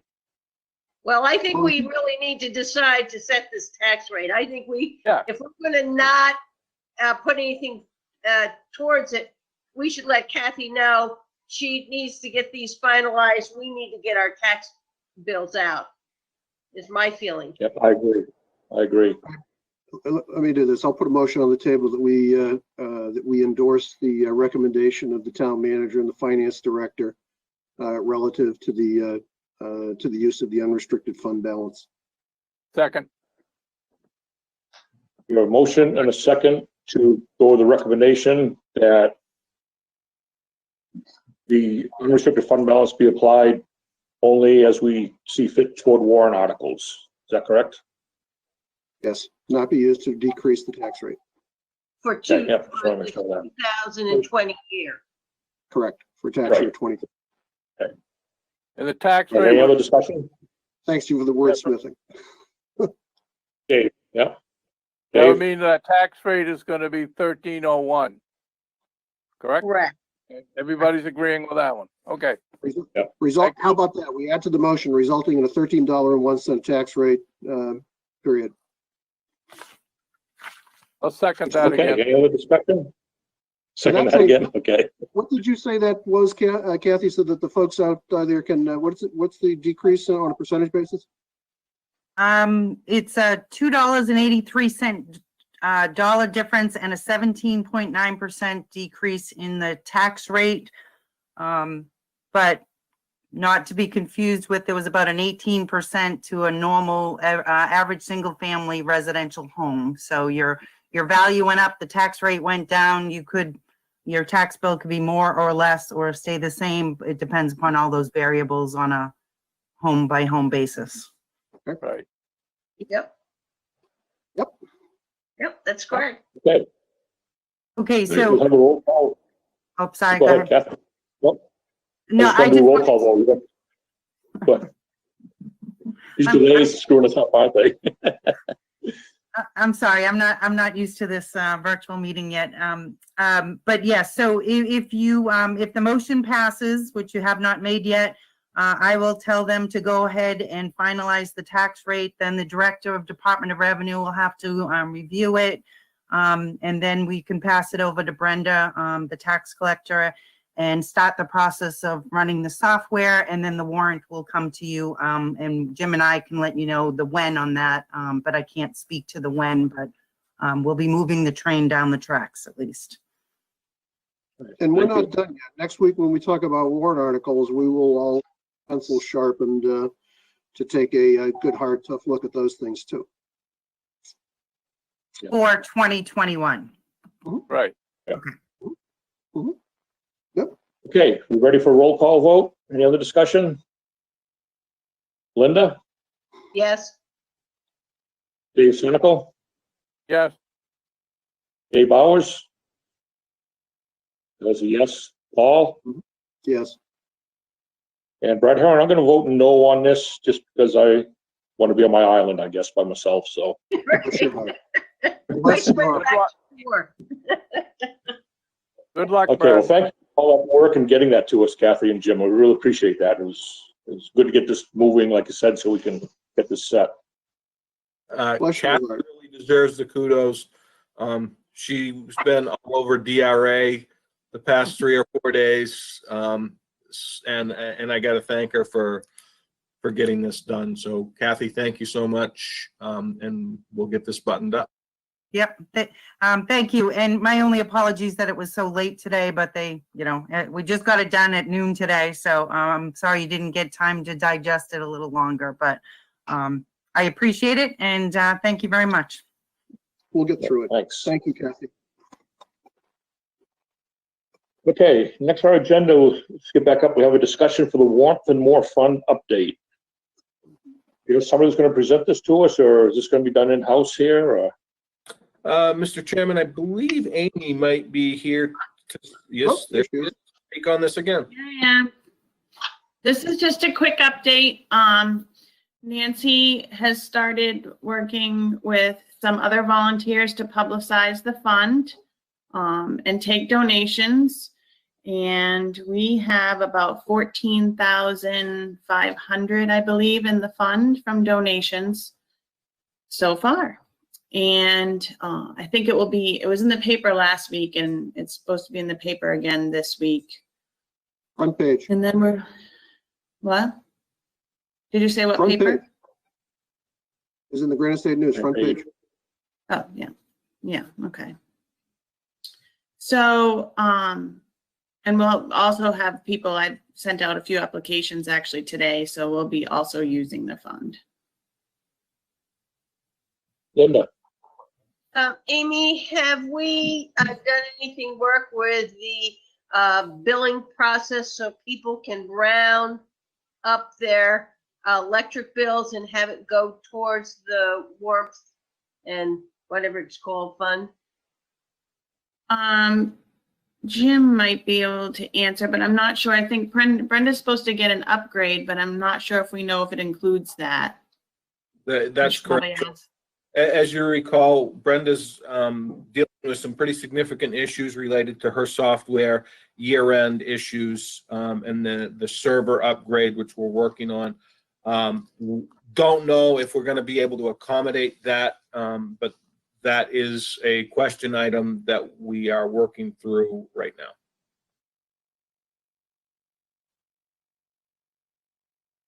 All right. Anything else on that, Amy, or get us up to That's date it. pretty much? Yeah, just very appreciated to those who donated already, and we'll see how the winter goes. Thank you. Okay. Thank you, Amy. Okay, we'll go back to other business. Do we have any other business to bring up tonight before we move on?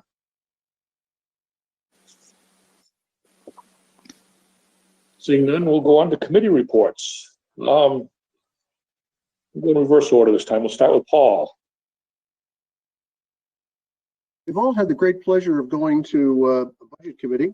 Linda and I have had additional pleasures of going to many others. So we've been doing the budget committee work. Public safety building team has met. We've broken those folks up into fire and police, and they're off doing their things. I had a dock committee the other day with Linda and Jim. Jim kindly took us through some views and visions of the parking lot out on the town docks, and I think we had a good public input session. We need to do more of that, but it was good. We got some views on the table. And then today from the cable franchise team, the survey that for Atlantic Broadband is on the town website. It went out in the newspaper, and it's going to go out on the electric bills this Friday, so people can fill out the survey. I just simply ask everybody to be candid, constructive, and in their thoughts, because that's the best way to help the incumbent get better. That's my committee report, sir. Thank you. Thank you, Paul. Dave Bowers, do you have any committee reports for us? I think that is a no. Okay, thank you, Dave. Dave Senecal. Yeah, like Paul said, we've all been enjoying the budget committee. Also, public safety building, as Paul said, has been broken up into different locations. We went to Tilton, saw that facility that's almost ready. And I also had a Conservation Commission meeting. And that's all I have. Thank you, Dave. Linda? Yeah, I had an energy committee meeting, and they have been talking about how do we get back on track to start tracking the use of the municipal electric buildings, electricity. And they're working on getting a car charging station in town. And they're looking at the Glendon Street parking lot. And as we've all said, we got to enjoy some of the budget committee meetings. I met a number of times and proof with Amy and Christine and Paul about the wedding policy.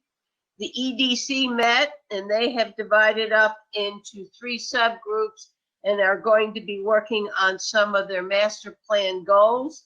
I attended the doc committee with Paul. The special events committee last night, Wolfeboro, on the recommendation of the emergency management team, the committee decided to cancel the last night fireworks because of the COVID-19 pandemic. There was a possibility of having some large group gatherings, and we felt that on their recommendation, we should cancel it. This year's events will be all virtual. There'll be one Zoom room for games, another Zoom room for performances. The scavenger hunt will be our only in-person event. It will take place from December 26th through noon on December 31st. We felt that way we could spread the participants out over a number of days, and it would be the one event that could be done in person.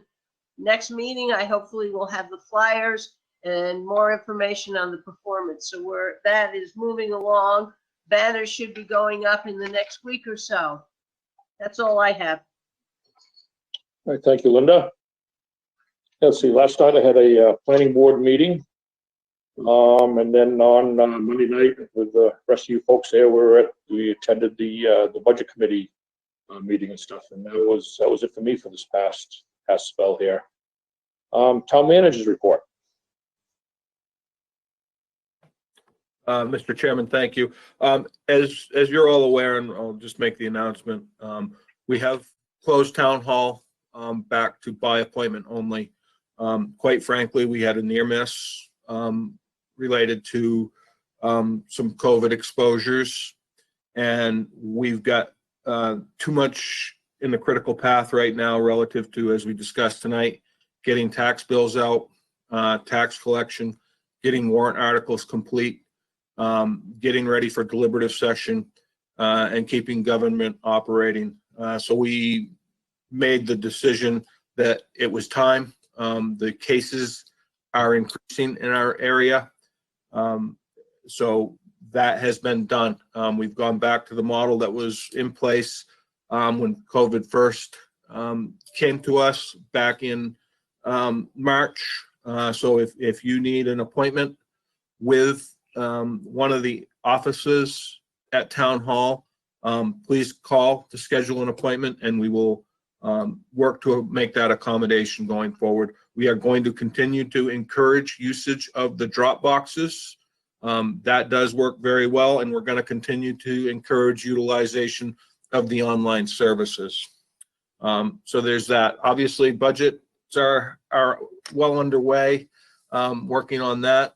As Linda had mentioned, the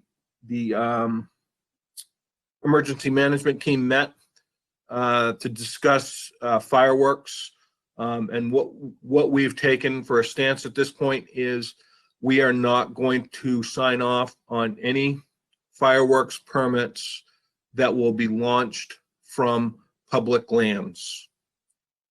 So if somebody were having a private event on private property, we'd deal with that as a permit process, but we're not going to, as a community, sign off on having that on public lands at this point.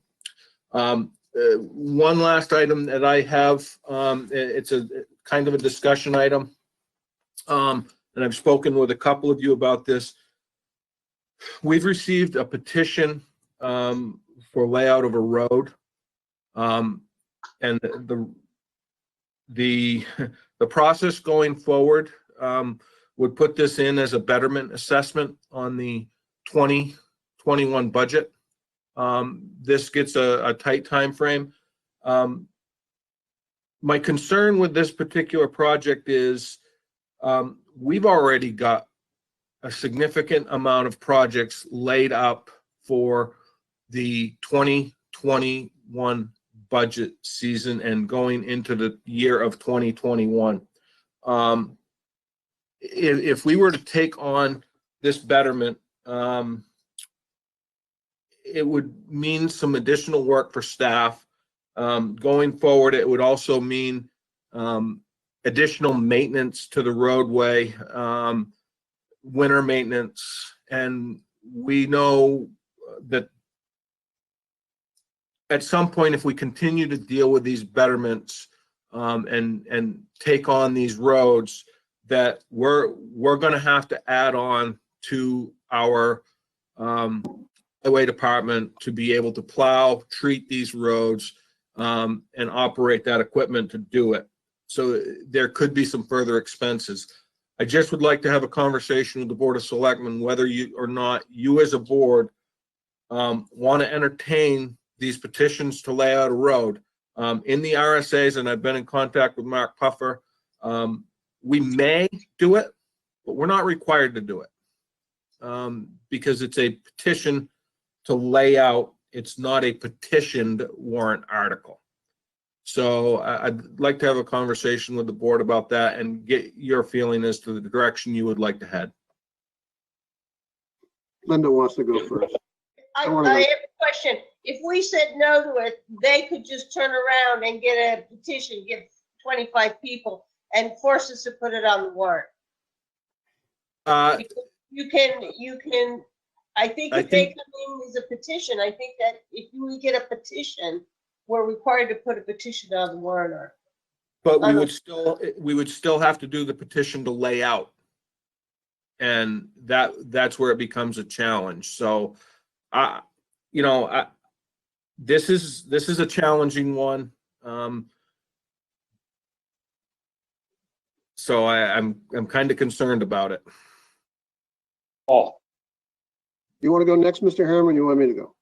I think you wanted Go to say ahead. something. no, go ahead. So this, if I understand correctly, Jim, this is the packet that we got the other day, that's kind of like almost an inch thick. Is this the one? No, it's actually another one. No, It's another one. Another one. Yeah, Different road. So then I agree with Linda. Somebody could just simply put a petition out and to have the road taken over by the town. What's, yeah, I think that's my understanding. They could petition that. We would have to put that on the warrant. Because we have to Right. put all petition warrant articles on the warrant. And if the voters then said, and that was written, it said, and the selectmen have to lay out the road. And if the voters approved it, we would have to do it. so just so that I'm clear, I was of the assumption, because this was in my board pack, that we were going to be talking about this. So we're talking about something else? So I'm not going to participate because I don't know what we're talking about. yeah. Dave Ford's lit up on this. I think he may have some additional info. Yeah, Dave, go ahead. Thank you. The one thing we've done twice, the betterment assessment. That is one process, how we become a town road, because we raise it to a certain standard. We pay for it and let the taxpayers, the people who live on the street pay for the project. That's the last two. If they were to petition and go directly to a warrant for 25 signatures, they can do that. That's a different process. That doesn't mean they're going to raise $400,000 and ask for a betterment. We're not sure what they're going to do if they do a betterment, if they do a petition on their own. If the selectmen do not support it, they will not get support from the budget committee, and they'll have a very low chance of it being accepted. So I don't think anyone is going to try to bypass the process we've already set up twice. I think the issue we have now, and Jim and I spoke a little bit about it, is that this is a pretty good road and it's a nice association. They've come together, they have money, they've done some of the preemptive work in terms of engineering, looking at what needs to be done to bring it up to a town standard. But the town really, we've already had one about last year off of Beach Pond Road, Ronald Road, and that association has a lot more problems, a lot more issues. They had petitioned us. We said, we got to put a hold on this until we have a policy. Unfortunately, Matt started to work on that and it didn't go anywhere for many reasons. But at this point, I think another big issue is when we took over the other two roads, we talked about, well, when will you need to add more staff to take care of these roads? And that is a very good question. And the first one, Stonehenge, was a small dead end road. We thought no big deal. We took care of it. And then Westwood was not bad. It was a loop road came in, but then we started saying, whoa, now it's adding some time. And we are stressed at our limit now. We're maxed out. So we need to now consider the issue of if we start accepting more roads, when are we going to add more trucks and more highway staff to take care of the roads? So that becomes a bigger question. And then it's how many roads are we looking at? Because as we know, Brad, in the 80s and 90s, a lot of these roads were built to town standards, some better than others. And again, same time frame when Orchards were built, they had the better contractor, maybe better geology. That road's held up pretty well. They've done some maintenance on it. They've taken care of it. You look at other roads, Winnipesaukee Drive, built the same time frame, maybe not so good a contractor, geology not as good. It's a mess. So we have a lot of these lined up. And the issues are, what's the process that we're going to do so that we treat them fairly? And we also look at the long-term costs of what we're going to need to do to take care of the roads because we are at a breaking point now. So I think that if we have the option of working with these and say, let's put it on hold, let's make this a priority for 2021, that we develop a process, some type of system, and that we discuss it. And then the board says, okay, we're going to start accepting these, but it's going to be a certain way. And then we know what the liability is going forward so that everyone is not going to be surprised that when we say, hey, now we need to add another plow driver.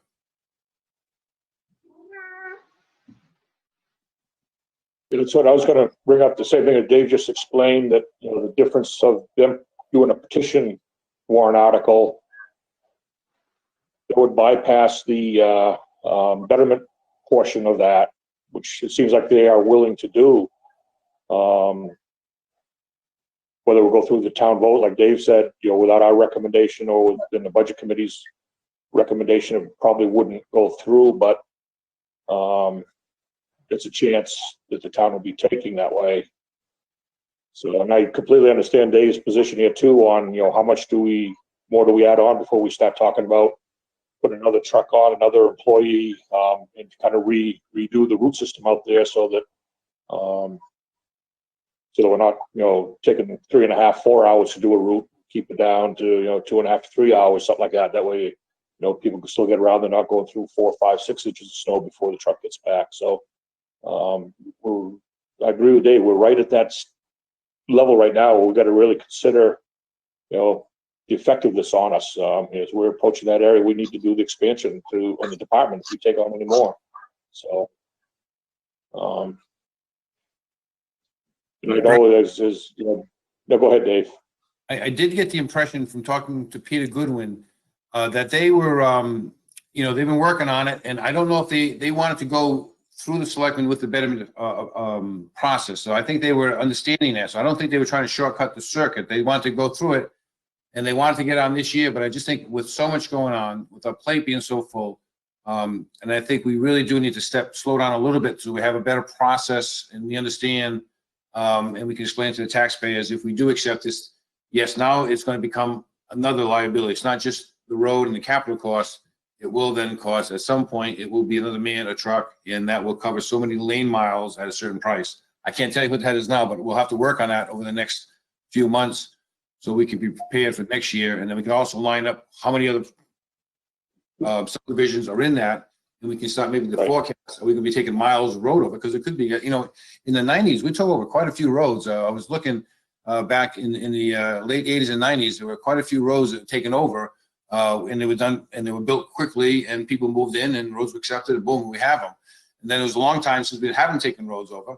And then just recently, we've taken 2 roads over. So it is an interesting history, but I think it's time now to really take a good look at it and develop a good policy, and one that we know where our liabilities will lay down the road. All right. Linda. Yeah, I've also had conversations with Peter Goodwin, and my understanding, that association came in and talked to the town and needed to do certain things and spend some money to get the road in shape and do some engineering or some testing, and they'd have spent some money to be ready to go. If we weren't going to do that, we should have said to them, hey, I'm not sure this is going to go forward. You don't need to have spent that money. I think the association spent the money to move this warrant article forward. And are you suggesting that they came away with what they thought was a promise? No, not a promise. I think they asked what they needed to do and followed through on what they needed to have in order to have this road ready to be to go for a betterment assessment. I think they tested what the road was made out of and what the base was and some other things like that. That's my understanding. So I think they have spent money and gotten the information to have this go forward. Dave? That's correct, Linda. I met with Peter and other representatives, walked the property with them and explained to them the possibilities and the problems we had. So everything I just said to you, I said to them.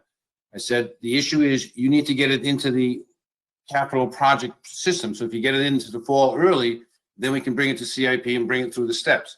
So they went and got the engineer and did a lot of work, and they did test pits and everything I asked for, come up with an estimate. And I said, well, geez, normally the process is you would come to the selectmen would have turned it over to me. We would go ahead and meet this.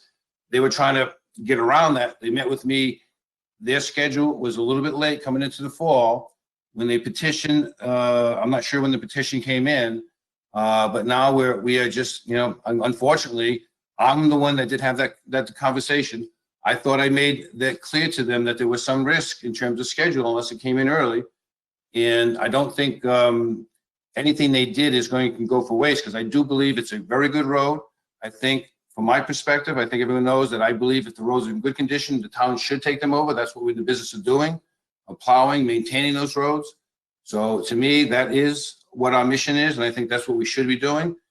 The only problem right now is our hands are full. We got so much going on, and we can make it happen if you want. That's, again, it's a board of selectmen decision. If you want to move forward with it, we got to hold certain public hearings.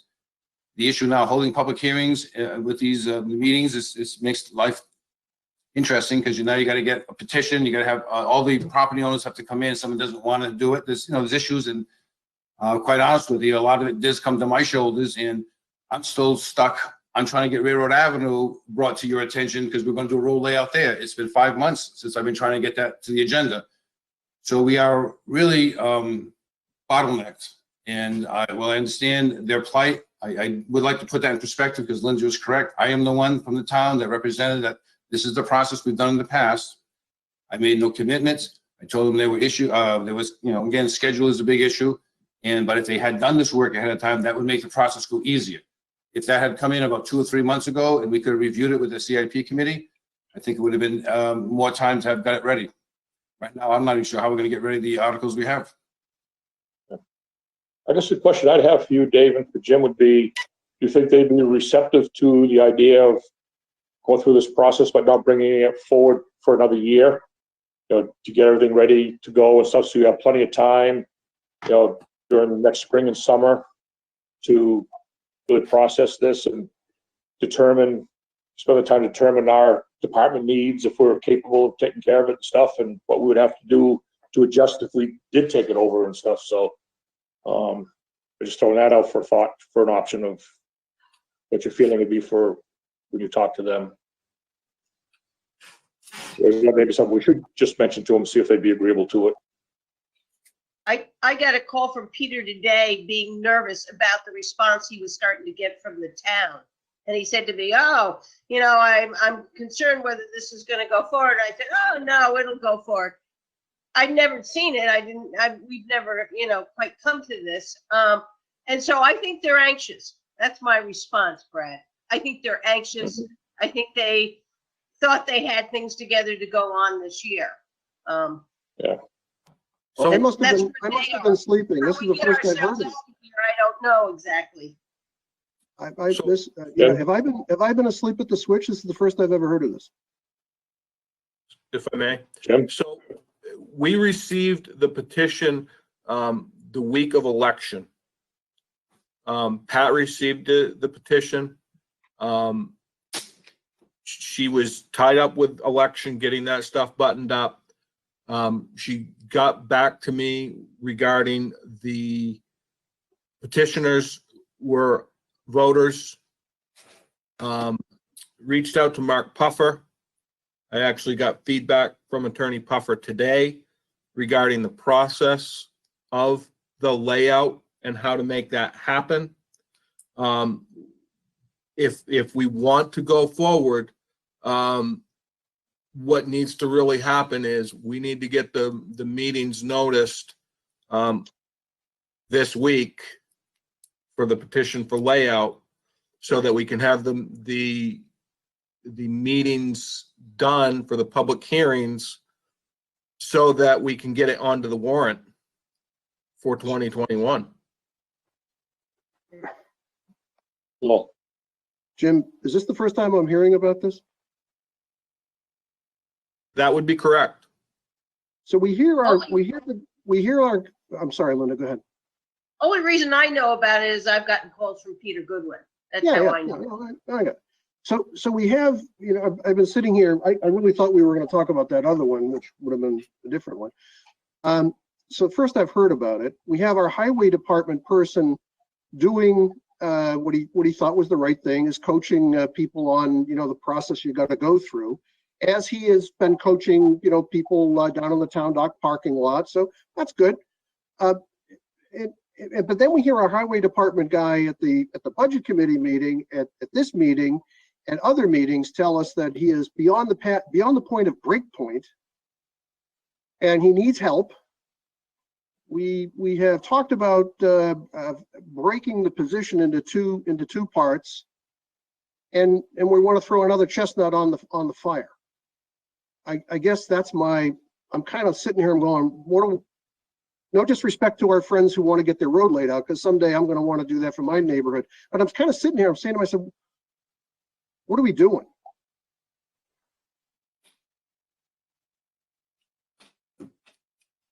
I guess my feeling is we're going to deal with some people who are very unhappy, who thought they were moving through the process. That's why I asked if there's an implied promise. What we should say to them, you got it in too late, which is what Dave is saying. I'm just telling you what the calls are that I have gotten to let you know where they are.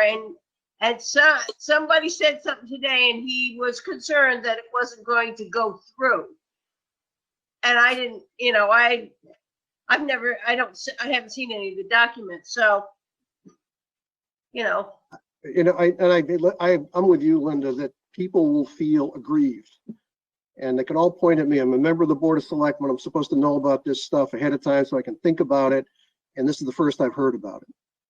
So I don't know, guys. I just asked myself, what are we doing here? Well, I think you've got a good question, because I don't think we know what we're doing relative to taking over roads. We've got people coming in front of us. As Dave said, last year, somebody came in front of us. There was all kinds of problems with it.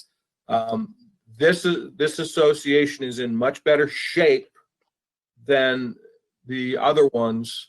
But at the end of the day, if you want this petition to go forward as the Board of Selectmen, based on the feedback that I received today from Attorney Puffer, we can do that, but we've got to get the meetings noticed immediately. And maybe we should do that so that people can make a conscious decision.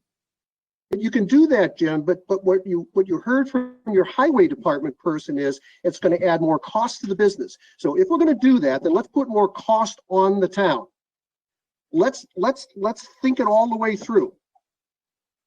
Because if we don't put more cost on the town to support this kind of thing, then we're just, again, I'm sorry. I just don't know what we're doing here. Well, we're trying to answer a question that's been brought to us, and that is, do we want to move this forward? All right.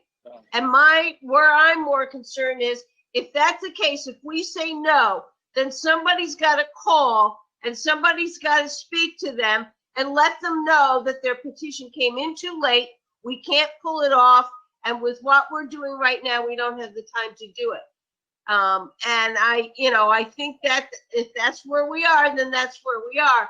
But we've got to be concerned about how we communicate and when we communicate. Once we accepted that petition, we should have said, can't guarantee that this is going to go on this year.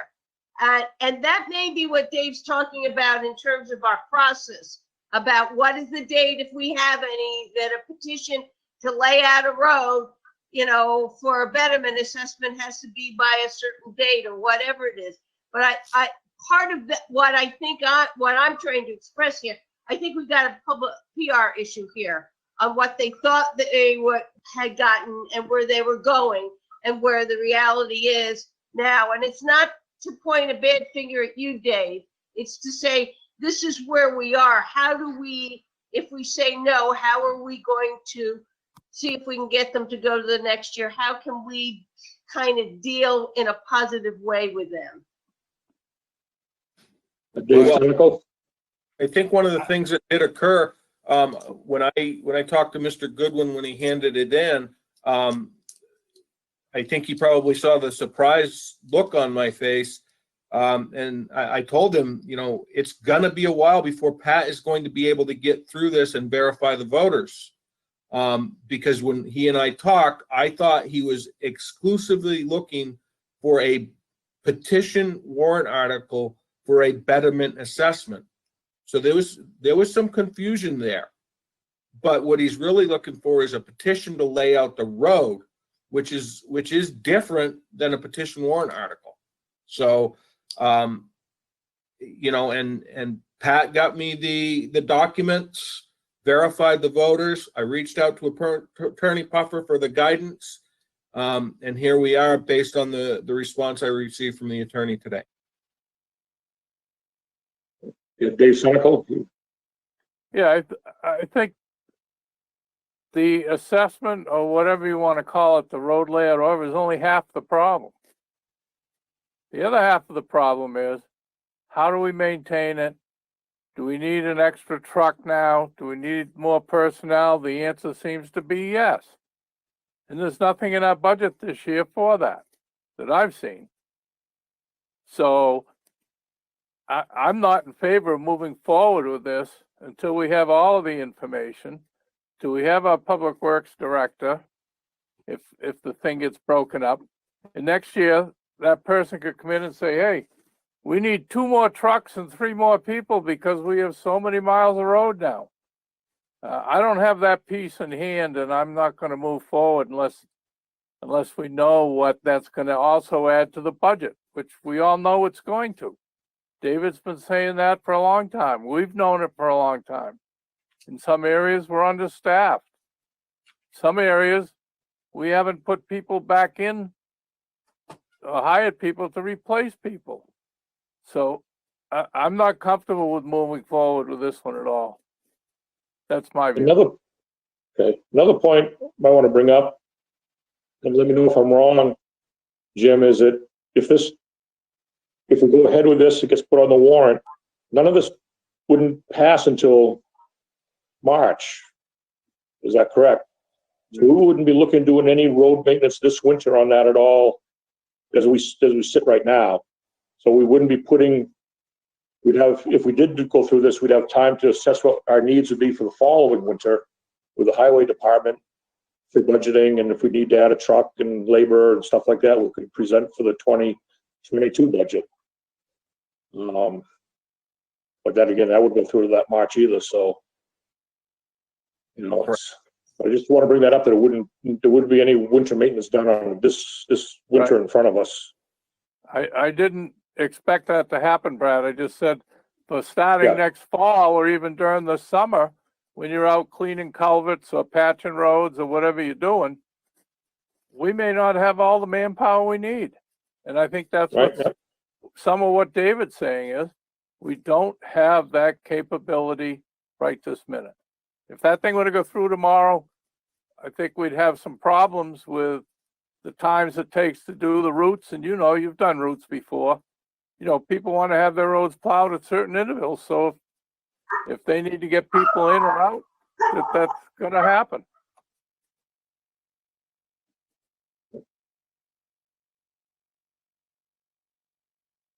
Any other comments or questions?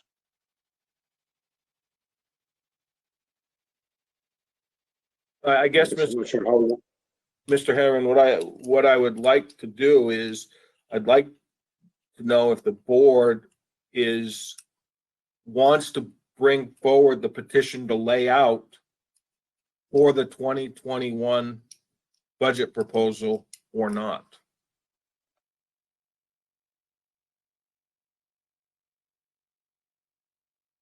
Well, I think you've heard what I've had to say. I'm not in favor.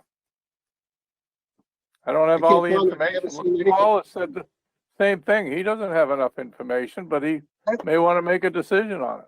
What do you want me to decide on? I haven't seen anything. I haven't heard anything. Well, that's what I mean. You haven't seen anything. Thank goodness we haven't sequentially briefed each other, so we can't get in trouble for that, but I'm zip.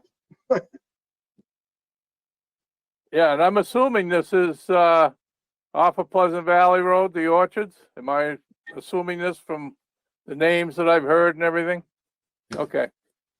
So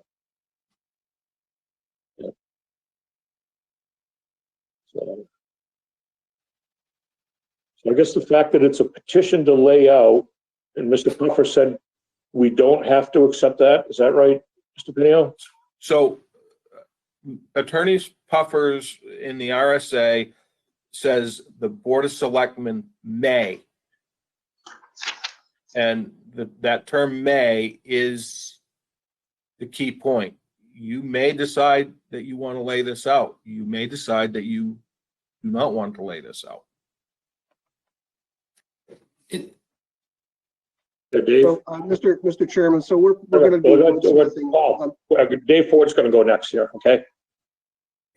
You know, again, the question is not, again, you can say we want to lay it out. We just need more time. In the past, and I think, again, Selectman Murray is representing something secondhand. I was the one who represented the town in all the discussions. I was the only person, I believe, maybe Matt Sullivan, maybe talked to him earlier. I walked the site with him. I talked to Peter on numerous cases, and I sent him emails. I had encouraged them to talk to the board early on in the process. They decided to get all the work done and try to submit it to you all at once. The process came in late. So again, I'm not sure who's calling her, but I met with Peter and one other person. I can assure you there was no promises made, and the system is at a point now, things have changed dramatically. This year has been, again, another rough year, and as we're running up against how much capital projects we have, normally I would take, it's maybe a $400,000 or $500,000 road project. I got to get some culverts replaced. I got to bid it out. We're not going to do the work. That's one of the things we decided. So I'm not even sure the number's correct. Normally I would take those numbers and bid it out. I just bid out Stoneham Road. If I would have known this earlier, it could have been bid out with Stoneham Road, but it had to have been here 2 months ago. So the process is, we don't want to take it out because it's a good road, and I think we should, and I think we should continue to take roads out, and I think we need to tell people that, yes, we're going to add trucks and men. It's just going to happen as the town grows, but the town value is growing. Part of that 20% growth we just saw is because Westwood now, all those lots are worth more money now. It was a crappy road. Now it's a beautiful town road. All those lots have increased in value. So as we build these town roads and we maintain them, the value of the town goes up. So I think you factor that into the equation, and then we should be able to hopefully go to our budget committee and say, it's good business. We need to add more staff to maintain this beautiful town and make it better. And as we grow, we're going to add more staff, more trucks, and keep and maintain what we're building. So I think the process, and we need to explain to Peter and them, we want to do this. We just need more time, because they're not the only one. It's not going to stop. This is the beginning of many roads, subdivisions that will go through the same process. So I don't think it's a no. It's just we need more time. You're a little bit late. We continue to work on the process, start early next year, and then next year we should be all ready for them. Linda? Yeah, I just want to make it clear. I talked to Peter Goodwin. That's Peter Goodwin's interpretation of what he needed to do. And I'm dealing with and hearing it from him and his frustrations. I hear you, Dave. You told him to bring it early, or he didn't tell me that. I understand that that is the kind of mix in communication that's going on here. I know that they spent money to try to get it ready to go and did the testing you wanted. All right. That's why I'm getting the pressure to move it forward, that have it go forward. I understand that. I understand where you're coming from. I understand where they're coming from. What we now need to do, because it sounds like it doesn't make sense in timing or anything else to do it this year, we've got to communicate with them and be positive about getting it going next year and why it couldn't happen this year. We can't just say no and walk away from this. And I think that's what I'm trying to communicate to the rest of you. Agreed. Yeah, I agree. That gets the approach too, to have communication with the association there, their representatives, whatever, and explain that, yeah, it's just too tight right now. We need more time to get everything, ducks in a row, and have them get the information to us. And just slow it down and bring it through for next season and present it then. Any thoughts? Board? I think we've created an expectation, either by accident or whatever. One got created. And that happens all the time. I don't, and we're now sitting around, and I'm not picking at you, Jim, but we're sitting around using mays and coulds and mights, and that's wordsmithing. And we can do that. We can finesse whatever we want. It's about creating expectations. And somehow there's an expectation by one party that says, I think I can get this done this year. And they went out and they spent some money. And now it's, now, you know, we should have a pencils down time. Pencils go down on certain things. And I think Linda's exactly right. We have got to simply say, we're you know, the cup has been filled and we want to do this. And we want to do this a year from now. We just don't have the schlitz to do it now. But the creation of expectations is something that we do this. I hate to say it, we do this a lot.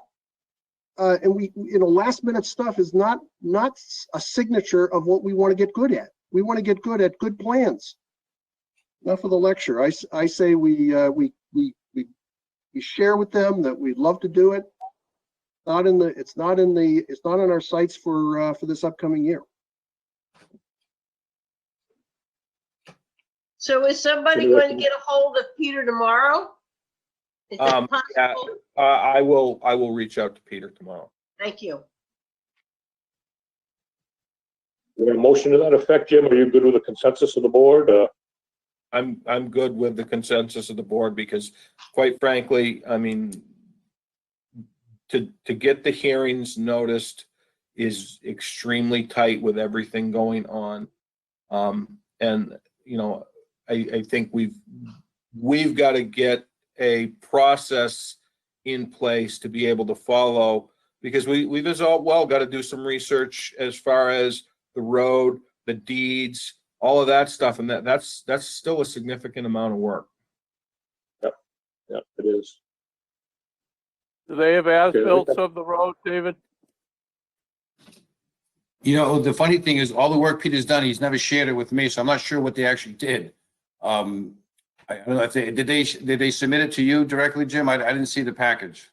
No, they did not. The only thing I got was the letter of request, and as a result of that, I did pull the files that we have as a town. We do have some pretty good history as far as the town's concerned on that road and what was done with that road. So we do have that as a benefit going forward. They spend money on engineering. They got a plans and they got test pits. They got a whole report. So I thought they would have submitted that. So I thought, and they had cost estimates, I thought, also with that. So I didn't see any of it yet. Well, the other thing they have to have is a deed description conveying that piece of property to the town, and I don't know if they have that too. But they need a deed description of what they're going to give to us as far as the road bed, you know, meets and bounds, what it is, how long it is. You know, we need the curvature of the road. We need all of that stuff. I know I've been involved in a couple of them, and boy, there's a lot of information that I'm hearing that is not there yet. Again, I haven't seen the plans yet. So I told them that when we had the walk this past summer, so they were made aware of it verbally. So we'll see what they have, and we'll talk to, I'm sure I'll follow with Peter, see where he's at. And then again, make it a priority that we get a system and get it moving earlier in the process next year. Mr. Pinio? So was the work that Matt Sullivan we heard Matt's name mentioned here, was the work that Matt was putting together, was it aimed at providing something like here's the bill of materials that you have to submit? Was that what he was doing? I think it had something to do with that, and you know, the path of completion, and there's also some mixed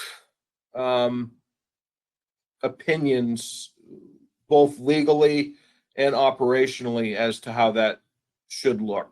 And I'll leave it at that.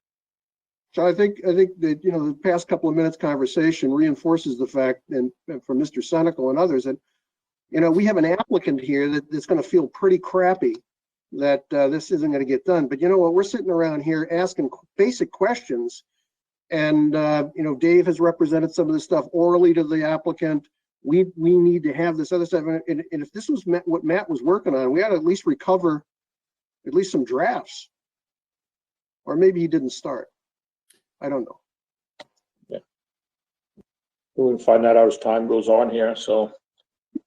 Okay, let's move forward with that direction, have a conversation with them, and hopefully they're understanding and know where we're coming from. We want to do this, but it's going to take a little more time. Okay. That's all I have, Mr. Chairman. Okay. Questions from the press is next on our agenda here. I don't have any this evening, Brad. Thank you. Okay, Alyssa, thank you. Public input. Hello, Brad. Hi, Suzanne. Yep. I'm going to recap what Paul O'Brien has said about expectations. Very good point. I think you've left these people. I have been opposed to taking over private roads since I've moved to this town. For 20 years, I have been opposed to it. And sometimes I've been successful and sometimes I have not. We have a bigger issue with roads than what David has described. We have a planning issue with the planning board that needs to look out at the total layout of roads that exist, possible roads that could be had, possible dead-end roads that could be extended, possible subdivisions that could be made with more roads. I think you have left an expectation to these people that next year you may put forward for them a proposal to lay out the road. I think it needs a lot more discussion and care than what I heard tonight, that you may give them the expectation that you'll take this on for them next year. It's a bigger project than road by road by road. And David and your board is absolutely correct, thinking about the maintenance added to these roads. But I think my bigger point was the overall planning process for these undeveloped roads or private roads and forthcoming roads. I think you all hear me on that.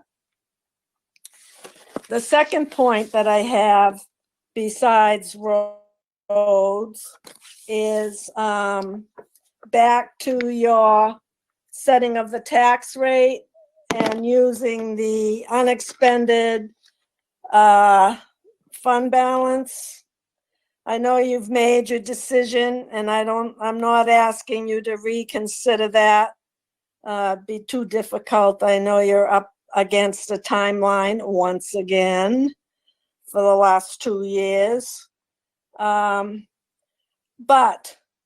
the $601,000 of unexpended undesignated fund balance is leftover money that we, the taxpayers, already gave to you. And now you're deciding, oh, well, we'll just use that to offset the new warrant articles that we want to raise this year. And I'm sorry, but I would like to see, I go along with what Brad's saying, I'd like to see some of that money come back in my pocket this year. I've been giving you that money year after year after year on unexpended warrant articles. Maybe good work. Maybe somebody didn't expend their full budget. Congratulations to them. Maybe they didn't expend their full warrant article money. Congratulations to them. However, that money is left over, and we the taxpayers gave that to you. It's left over. I'd like to see it come back, and not under the guise of new warrant articles that say, oh, well, we can reduce that $250,000 sidewalk with $50,000 we'll take from the unexpended balance, and then we can reduce the Parks and Recreation swing set by $50,000 with the unexpended fund balance. This is money. We went through this with the electric company, when they had a surplus one year, a big surplus. And we had the Taxpayers Association raise it in arms over you taking that money and keeping it. And we said, no. We gave that to you. We want it back. So what I am saying as a taxpayer, and I'm very concerned about my taxpayer money now, more so than ever before, is that don't use the guise of, well, we can spend money on new warrant articles because we can offset that with the $600,000 unexpended tax money. I think I made my point. I thank you, Suzanne. Do we have any other public input this evening? Hello, this is Jake with Wolfeboro Community Television. I just have a quick question. Sure, Jake. Regarding the closure of Town Hall, does that mean that all hybrid meetings will be moving to virtual? That's a good question. Good question. That's a good No. question. We've had a discussion about that. We've got a cleaning protocol in place. The Great Hall has been set up to maintain social distancing. So hybrid meetings will continue to meet as hybrid meetings. Okay, perfect. Thank you so much. All right, thanks, Jake. Anything else under public input? Mr. Chairman, I'd like to welcome Suzanne back. I haven't heard from you in a while. Great to have you back. Thank you. It takes a lot of extra energy. Well, glad to have you back. Glad to have you back in the game. Yep. Okay, I'd entertain a motion to go into non-public. Move to go into non-public. Second, A motion from Paul and a second from Dave Senical to go into non-public. Roll call vote. Linda? Yes. Dave Senical? yes. Dave Bowers? That's a yes. Paul O'Brien? Yes. And Brad Harrell votes yes also. Thank you, Good night, everybody. Good night.